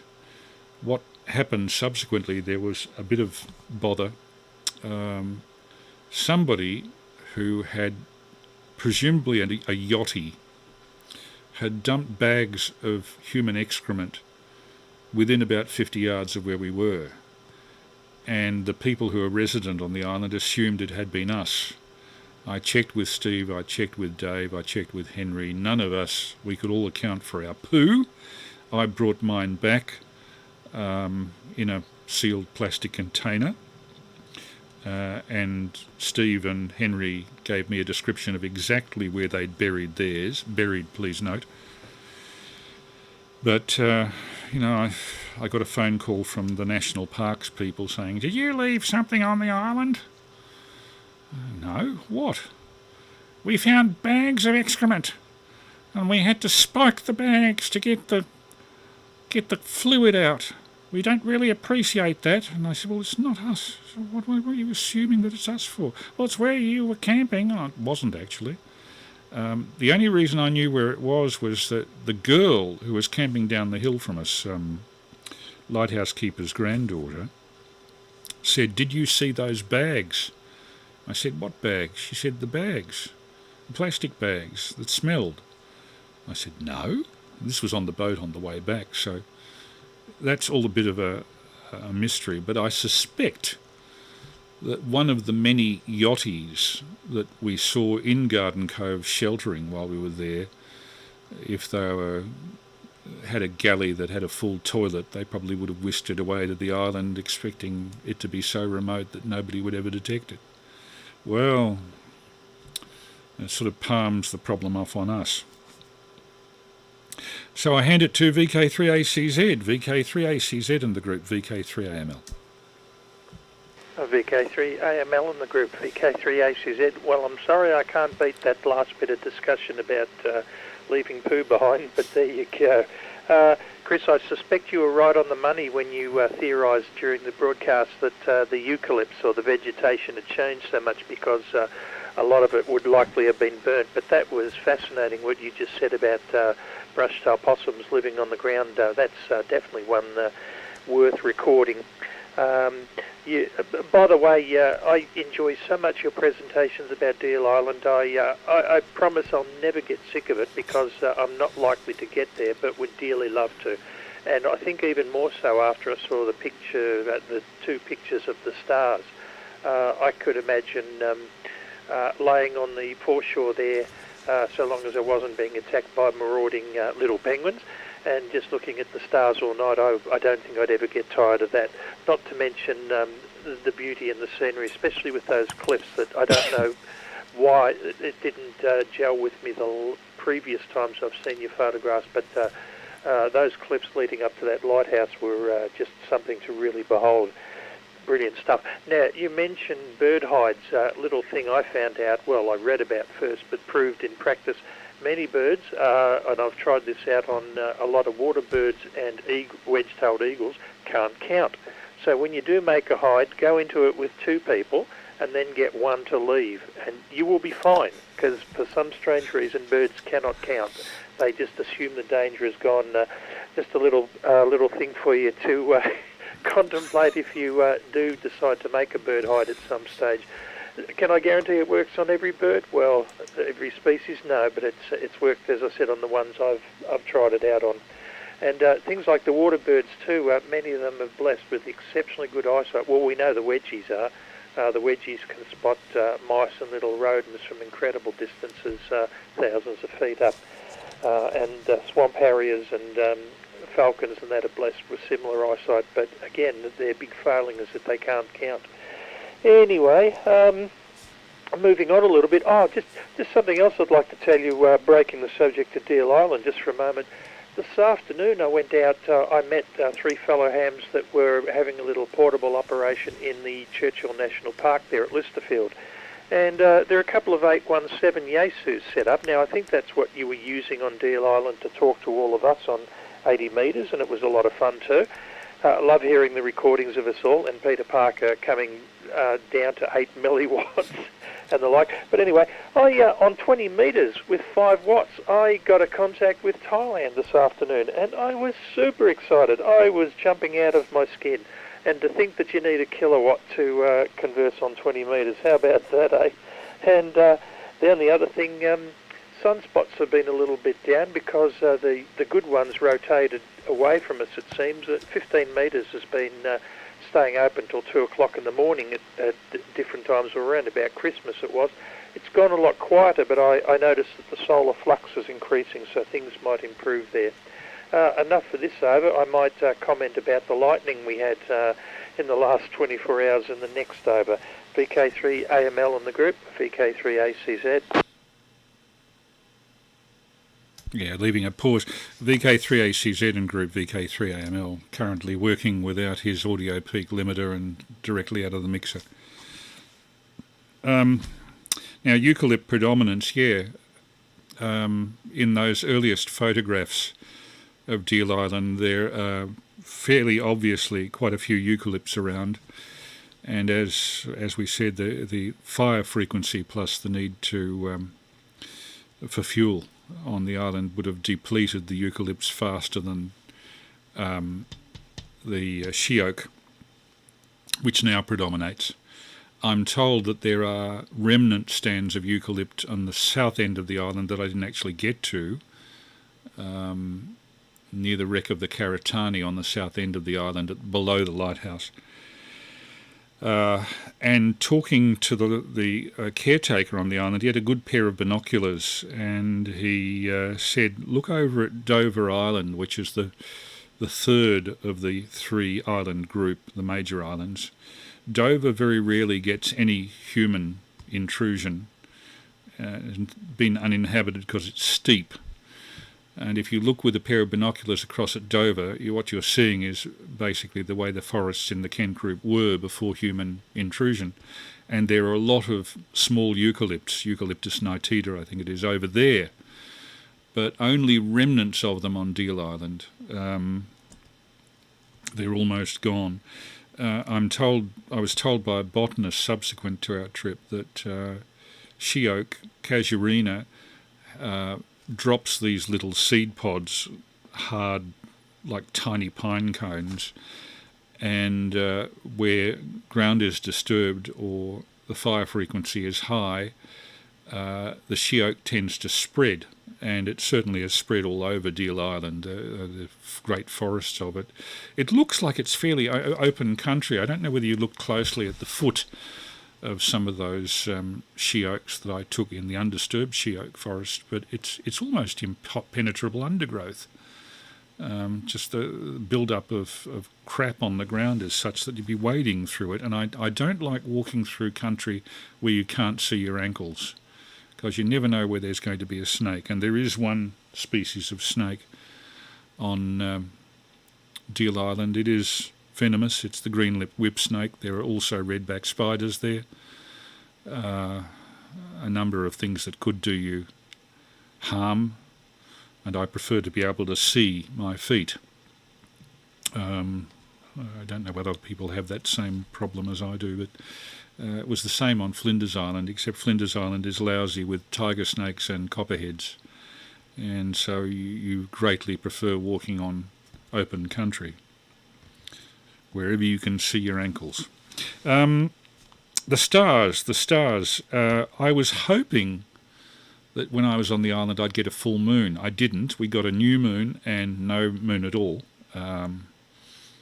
So consequently there was only the light of the stars, and my camera, my Sony Mark 6, I'm just trying to think, the RX100 Mark 6, has a facility to shoot 30 seconds at f2, and that's quite enough to build up a very good picture of the stars. If you've got a full moon, you can get a landscape at a 30-second exposure with that camera on a tripod, and we did have a tripod, you can get a picture of the landscape that looks like just a normal sunny day. It's remarkable what modern digital photography can do. And if I ever go back there, I'll hope for another series of moonlit nights where I can actually do decent landscape photography with time exposure. That's about it. I don't know whether there are any wedge-tailed eagles on the island. I think there are swamp harriers over there. There are some raptor birds, but I didn't go sufficiently far into the forest to have a look at them. There's also a bay called Winter Cove, and at the back of that there's a little stream running that goes through a eroded creek bed, and in the walls of the creek bed you can see lots of bones. And according to people I know that have been there, several of the bones among those are of the extinct macropods, the giant extinct wombat. I mean, a wombat the size of a rhinoceros, megalodon or whatever it was called, I forget. Imagine meeting a wombat the size of a rhinoceros. Thank Christ they're not around anymore. VK3, who should I hand it to? VK3BLX, if you're still with us. VK3AML. VK3AML on the group. VK3BLX. Well, yes. Yeah, a couple of comments. Interesting that talking about the early explorers, the Antarctic explorers, getting sick and dying from the probable overdose of vitamin A. I remember one of the English crime shows, it's probably Midsummer Murders or one of those awful things where some guy got sick and got sicker and died and so on, and then there was some suggestion that, you know, perhaps he'd been murdered, but they couldn't work out why. And of course, during the course of the hour and a half or whatever it took the sleuth to figure it all out, they're also noticing the disappearance of elderly dogs in the neighbourhood. And of course, eventually they put two and two together and found that the perpetrator was collecting these old dogs, killing them, taking their livers, and putting them through the blender and feeding them to this poor victim who's eventually succumbed. And I thought, my goodness, now, who on earth would dream up a scenario like that? I certainly wouldn't want to live in Midsummer. It must be one of the most dangerous places in Britain if it actually existed. And if it doesn't, which I'm sure it doesn't, the next most dangerous place would have to be, I guess, Oxford, where Morse did all his crime solving, because it seemed to be like 2 or 3 murders a week there. It was a very dangerous place. Dave, you were mentioning seasick bills and all the rest of it, and you mentioned that Finnegan's not too good for kids. You might just mention why that is. As a parent, I found it was really good for parents when you gave it to kids, that was. Worked a treat at times, as I recall. Yeah, those shots of the sky, the night sky, they were terrific. I was interested to hear what camera you got it on, so 30 seconds at f2, well, yeah, that should give you a good exposure.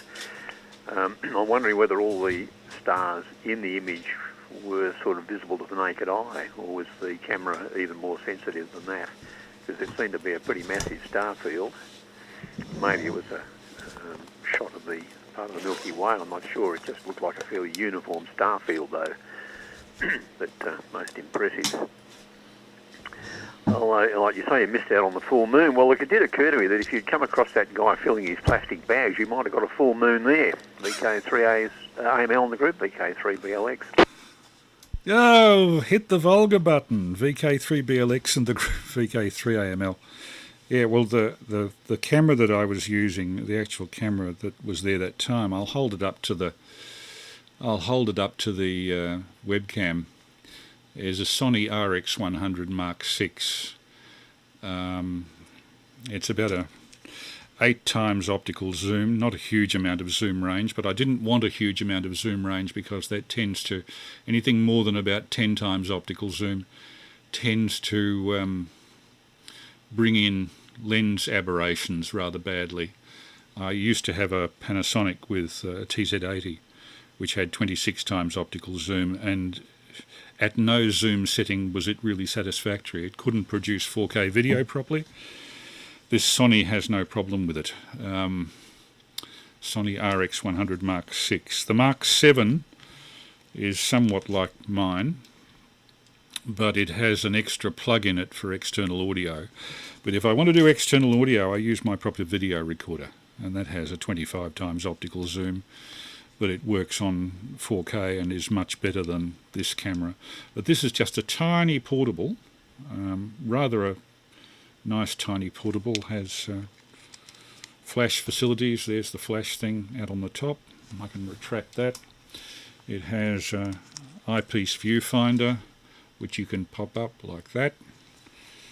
And the great thing is that it can sling around my neck on a little bag and is useful for hikes on that basis. Sony RX100 Mark VI, and has 4K video facilities.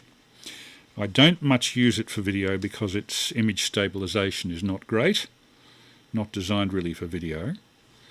But if I'm stuck someplace where I've only got this camera, I can shoot video that's sufficiently good as it can intercut with my other 4K camera, and you can't tell which is which, as long as you hold your hand steady on wide angle. And you can select aperture priority. You also can flip the viewing screen up from the back, so if you're taking a selfie you can look at yourself in the viewing screen like that if you're looking at the video. Now I should address the people who've texted in. Pirate NPI test saying, is it cicadas? Yes, there were some very tiny cicadas on the island. I didn't actually photograph them, but I was interested. I heard them quite a bit. VK3XBB has been on and looking in. Hello to you. NPI test is there. Mick is there. John Young is with us again. He can hear me on 2 metres, but not very strongly apparently. And Mick suggests as a replacement for my blown now, dead, audio peak limiter, a Behringer MDX 2600 hard and soft limiter. Basically, again, I'll put out the appeal. As a result of tonight's failure, I am now looking for some form of decent audio peak limiter. So if anybody has any suggestions, that'll be wonderful, because it looks like this thing has blown thermally, and I suspect it's the power supply, and I suspect when it's opened up, being surface mount, it will be unfixable. So I'll have to look for a replacement. I bought that from a friend who was in audio, and he gave it to me on mates rates about 5 years ago. But sadly, now I am without a peak limiter. So that will have to be addressed in the next few days. It's from a number of different points of view. I can't do without it for long. Eucalypt predominance. I think... Oh, something I have to announce. Tom VK3FTOM has been in touch with me. He is organising a field day at Columbia Park in Wheelers Hill for Australia Day, 26th of January. So if anybody's interested and lives in the vicinity of Columbia Park in the eastern suburbs, very welcome to come along for the field day or just to meet people. I know that Dave Aranson was with us for the last one that Tom organised. This is, of course, weather permitting. I'm not going to be at Columbia Park if Australia Day is going to be 40 degrees or if the rain's pouring down. But I'm sure Tom will welcome as many people as possible interested in ham radio to come to Columbia Park on the day and have a go. I'll be there with a tablet and my camera transmitting EasyPal digital slow scan pics of what's going on locally during the event. and I know that Terry VK3FTJS over the other side of Port Phillip Bay will be looking in on our pictures as we transmit them. So hopefully we'll get a bit of digital slow scan activity going, either on this frequency 475 or on 140, is it 146.1? The SSTV frequency on 2 metres. Again, Columbia Park Australia Day, Ham Radio Field Day, bring whatever equipment you like and meet whoever you like. So around now to Dave, VK3CG, VK3AML.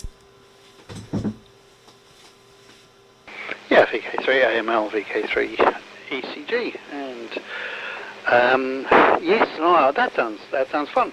I'll said I enjoyed the last one, and I'll see what's happening. I'm not entirely sure what's going on that day yet, but again, as you say, as long as the weather seems to be reasonably good, I might give that a go. We'll see what happens.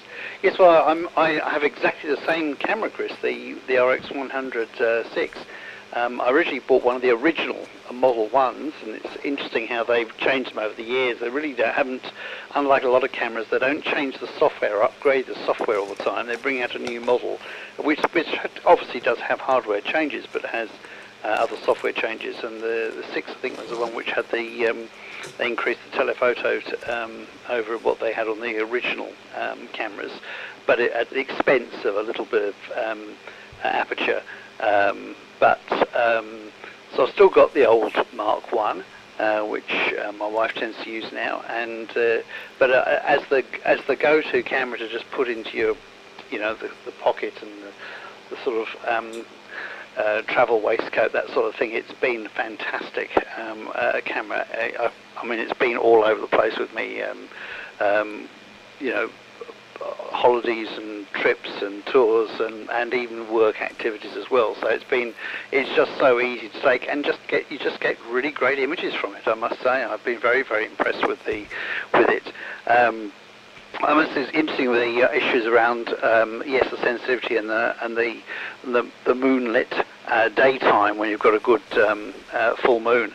It reminds me of some of the things one of the things that's used in the forensic field is this painting by light, where you have a dark scene and you then basically set the camera up on long thin exposure, and then the person just walks around the frame with a flash and just fires the flash off at various points to bring out what they want to see in the photograph. Although, and it's really quite impressive. So they just have to make sure that the accumulated light doesn't overexpose, but it's extraordinary how you can actually not just get a daytime view in the middle of the night, but actually get the daytime view with focus on the key areas that you actually want. So sort of painting by light approach is really fascinating, and I must have a go at that one day. It certainly sounds so it's quite fun, and the images are absolutely fantastic. I certainly agree with you about dense undergrowth and snakes and boots and things like that. And I suppose if you've got fairly good heavy boots, it's not too much of an issue. But I do try to get a bit of walking in and for fitness and things like that. And I actually use some walking poles now, and I use them in that sort of Nordic walking, which is looks a bit odd, but actually is really good for upper body sort of strength as well.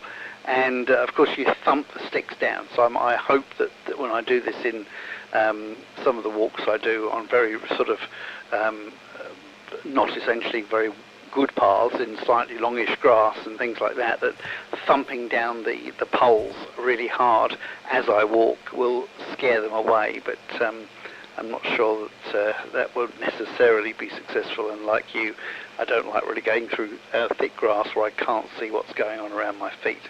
Anyway, back to you from VK3ECG.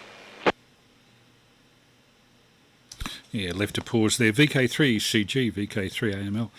I have had one terrible scare, and this was more than 40 years ago, walking through waist-high scrub south of Macquarie Harbour on the west coast of Tasmania, near a place called Low Rocky Point. and above the sea cliffs. And I was on an archaeological site reconnaissance looking for midden deposits of Aboriginals down the southwest coast of Tasmania with an ANU group, just as it was in the Christmas holidays 1979-80. And I stepped on something soft, and the most horrendous screech I have ever heard came out from under my foot, and the thing scampered away. And as it scampered, I realised what I had stepped on was a Tasmanian devil, believe it or not. I'd just been sort of crashing my way through waist-high tea tree scrub and had bloody well stepped on one. Didn't see it there. So that was a warning. It could have, with the jaws those things have got, it could have turned around and given me a broken leg, chewed right through the bone. But it was, by the screech that it let out, which sounded like all the bats coming out of hell, it was as frightened as I was. I leapt about 4 foot vertical and it went about 100 foot horizontal. Funny in retrospect, but at the time I was quite frightened. And we're in the middle of nowhere, a long way from any rescue. Upsets like that tend to be amplified in your mind. Possibilities, anybody with imagination tends to, I think, overdo it.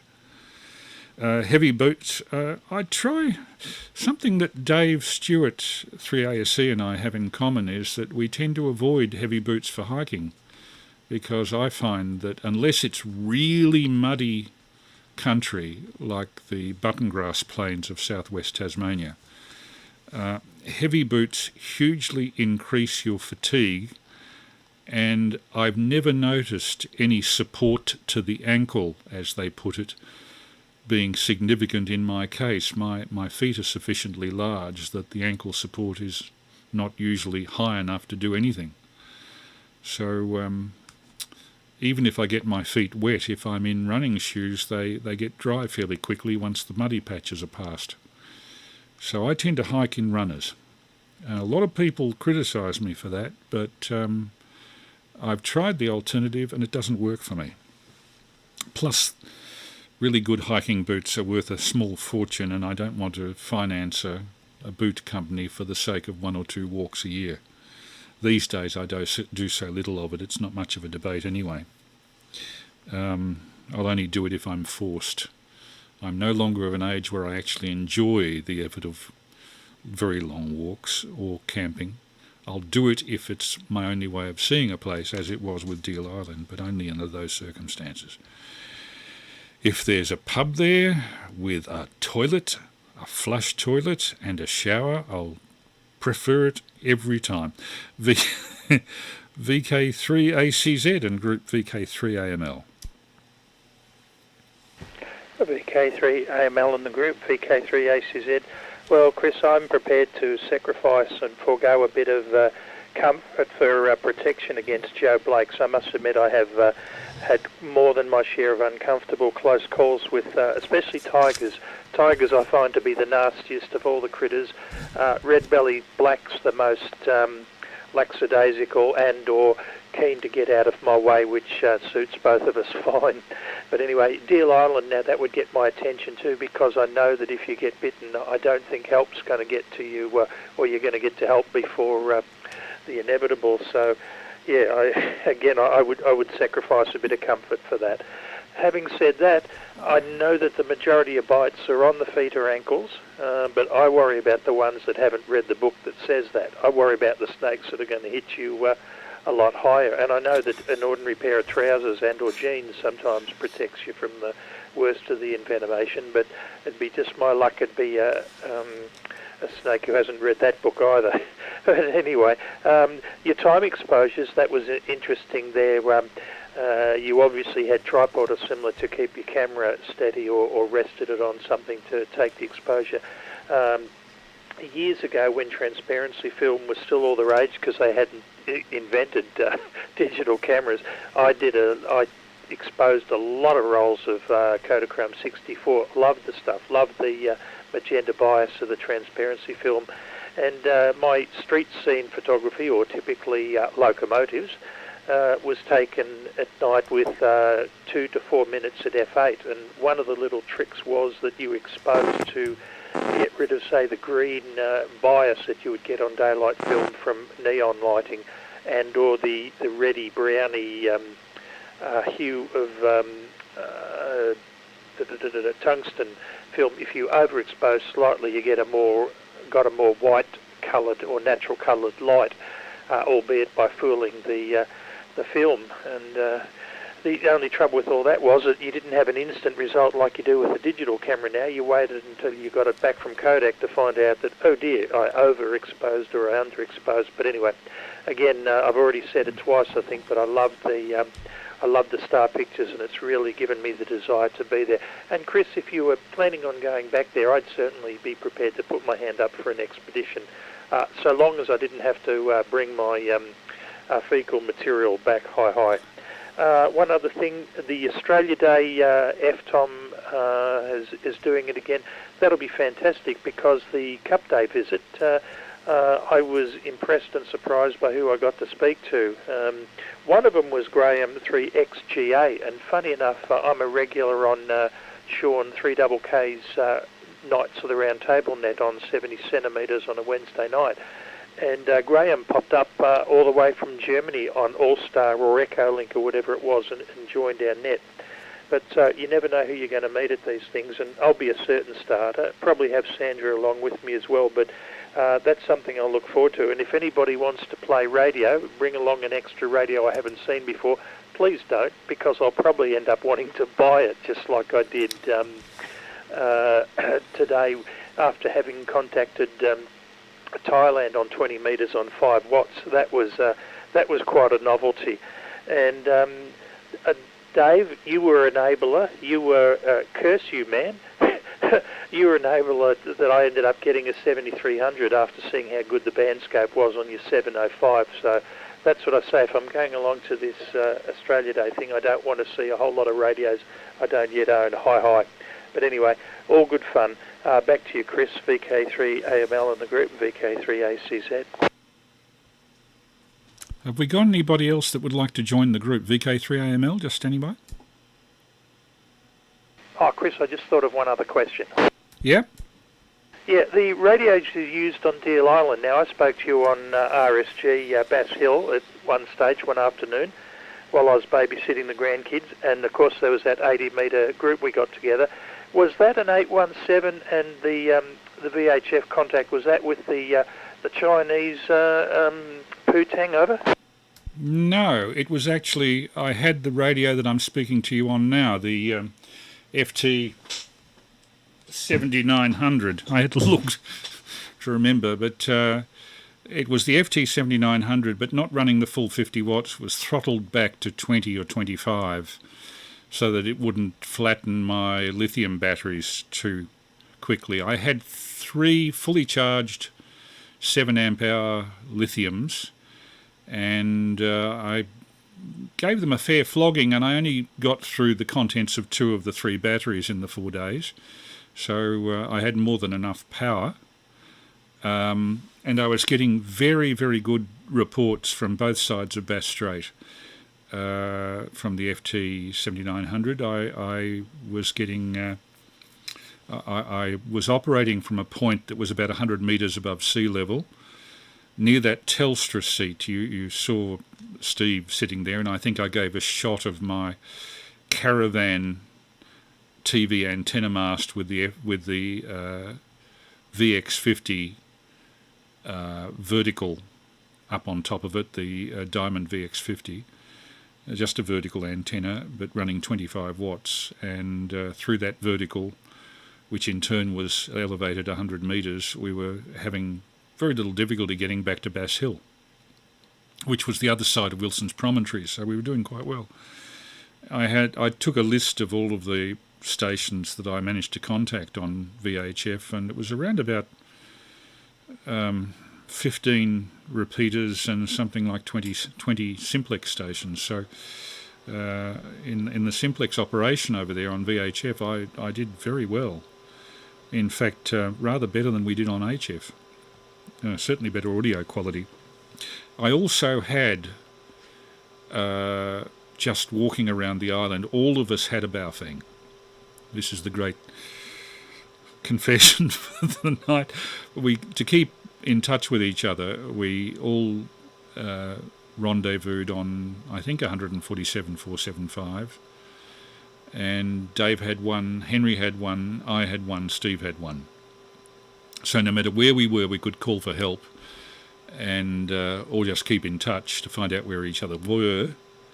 And no matter where we were on the island's about, in old terms, 4 miles by 4 miles, kind of a squarish shape with a lot of indented valleys and hills. And we never had a case where we couldn't get through to each other. With the baofeng, standing at the foot of Barn Hill, up about 120 metres it would have been there, I had a clear view to the south past the very high cliffs below the lighthouse, and I could trigger full quietening the repeater on Mount Arthur in Tasmania, which in turn got me through to Hobart. So I had quite a few baofeng contacts in one afternoon from there.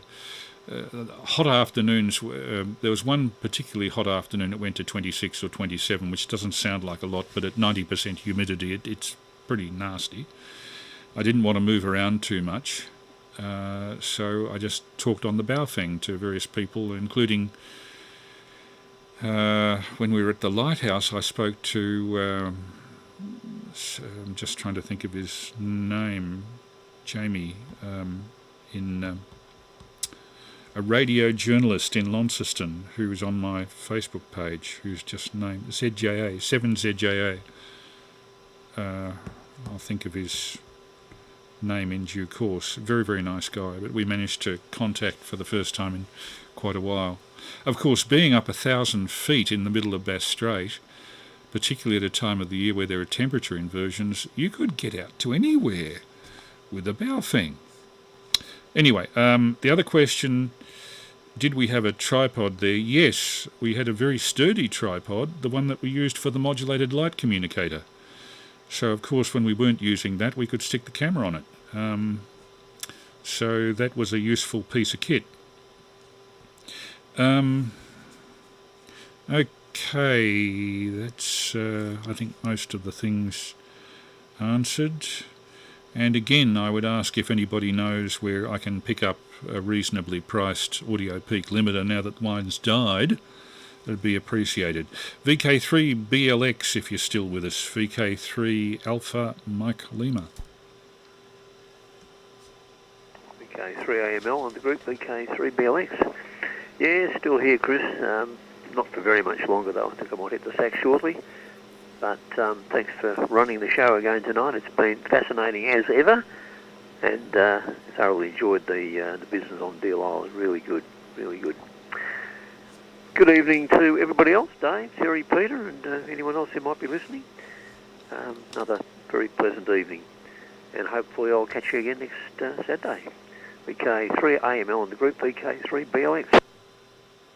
Thanks very much, and Happy New Year to you. I'll hand it round now to Dave VK3CG with a pause if anybody else would like to break in. VK3AML. Yeah, VK3AML, VK3ECG. Yes, and John, you asked about Finurga and stuff. Yes, I remember we used to do it with kids as well.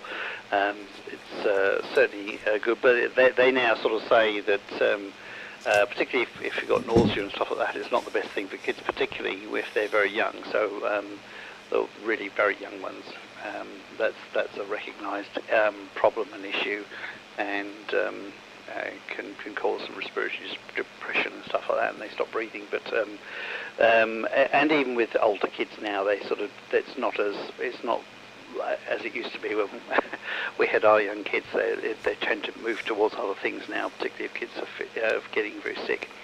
But yes, as a general sedative, it was quite widely used, wasn't it? And certainly a few years ago, it's become less enthusiastic about those things these days, as it is with many different things. Yes, well, there was something else I was going to. I mean, oh yeah, the snakes and so on. Yes, I mean I've not seen a Tasmanian devil in the wild, but we've seen a few snakes around, and a few summers ago we had one crawling up our back door on the veranda, which was a little alarming. But we actually did call a snake catcher actually, but by the time the snake catcher arrived, of course, it was long gone. But when you've got dogs and so on, and smallish dogs, it's a real worry, because you want to let them out running around, and if the snakes are there, then that's certainly an issue. Yes, the little Baofeng radios are quite fun, aren't they? I must admit, having looked around a bit on eBay and things like that, I managed to acquire a couple. I think they were amazingly cheap. I mean, I think I paid something like, I don't know, it must have been $26 for one or something like that. But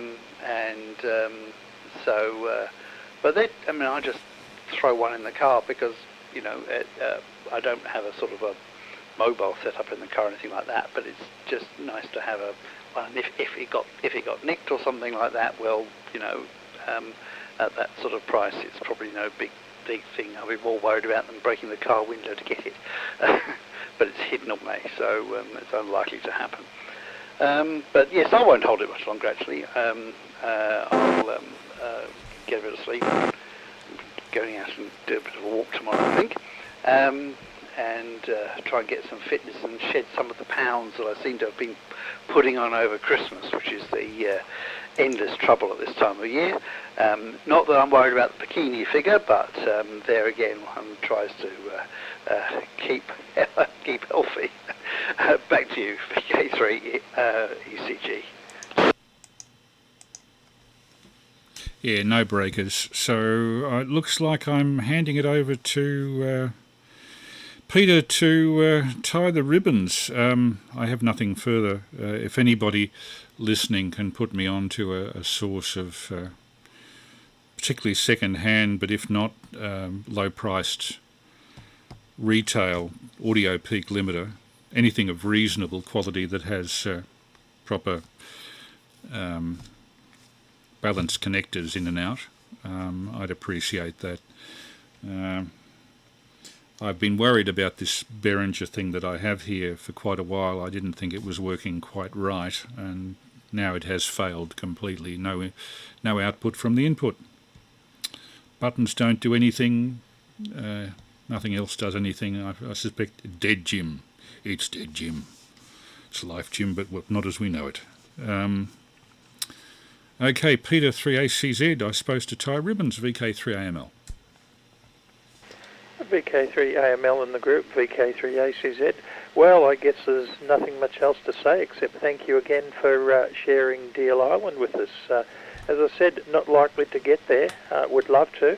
So everything I see of it, it's just a beautiful place to visit. I'm envious of you having had the chance to do it. I'm sure it was worth the spewing over the side and creating burley for so long. Oh, well, actually, at the time, it probably didn't feel like it was worth it. But I think afterwards, I know I went out to Green Island at Cairns, and I was worried I was going to die, and then I was worried that I might not.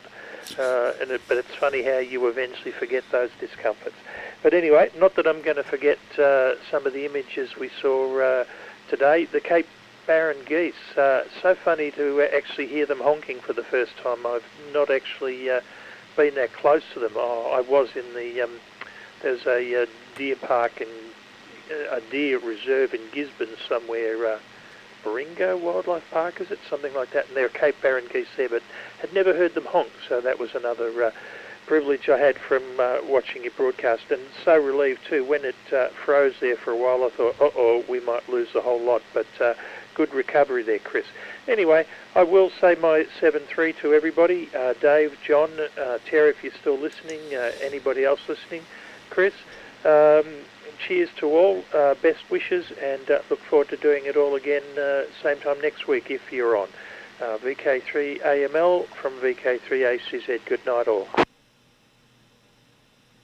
Yeah, good night, Peter, and good night, fellas.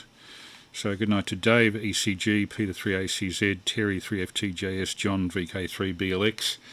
And on the live stream, Pirate, NPI Test, VK3XBB, Mick, whoever he might be, John Young, Mick, who suggested the Behringer MDX 2600. I'll have to look that up, but it looks like it's a... and VK3XBB. It looks like it's going to have to be an investment for the new year. One of those things that happened. It's just a pity it happened in the middle of playing the video recording that I wanted to be right. Now I'll re-edit that video to be 4K, full definition it was shot in, and I'll have to add a track again, and then I'll upload it as a full 4K video. So with that, good night everybody. We'll catch you hopefully next Saturday. VK3 Alpha Mike Lima now off and clear, and wishing everybody a very happy new year. Yeah, thanks again, Chris. A wonderful evening from VK3ECG. Good night all. And I'll check on the live stream. Yeah, apologies to the live stream people. We had a break of about 3 minutes while I tried to work out what cord I would need to bridge out the failed audio peak limiter. I finally just wrenched the balanced output out of the linear and shoved it into the mixer, and fortunately they were at about the same level, so we managed to do a bit of a save, but not without having no program for about 3 minutes, so my apologies to people who are on the live stream. If anybody wants to get in touch with me, my email is VK3AML. Oh, that's interesting, somebody there. VK3AML at optusnet.com.au. That's VK3AML at optusnet, optusnet.com.au. Thank you, people. I'll see you 9:30 p.m. Melbourne time next Saturday, I hope, if we have no other equipment failures. And next week I hopefully will have a bit of video of the trip up to the Lighthouse and a bit of our modulated light contact that we did from up there. All the best. Thanks for tuning in on the live stream.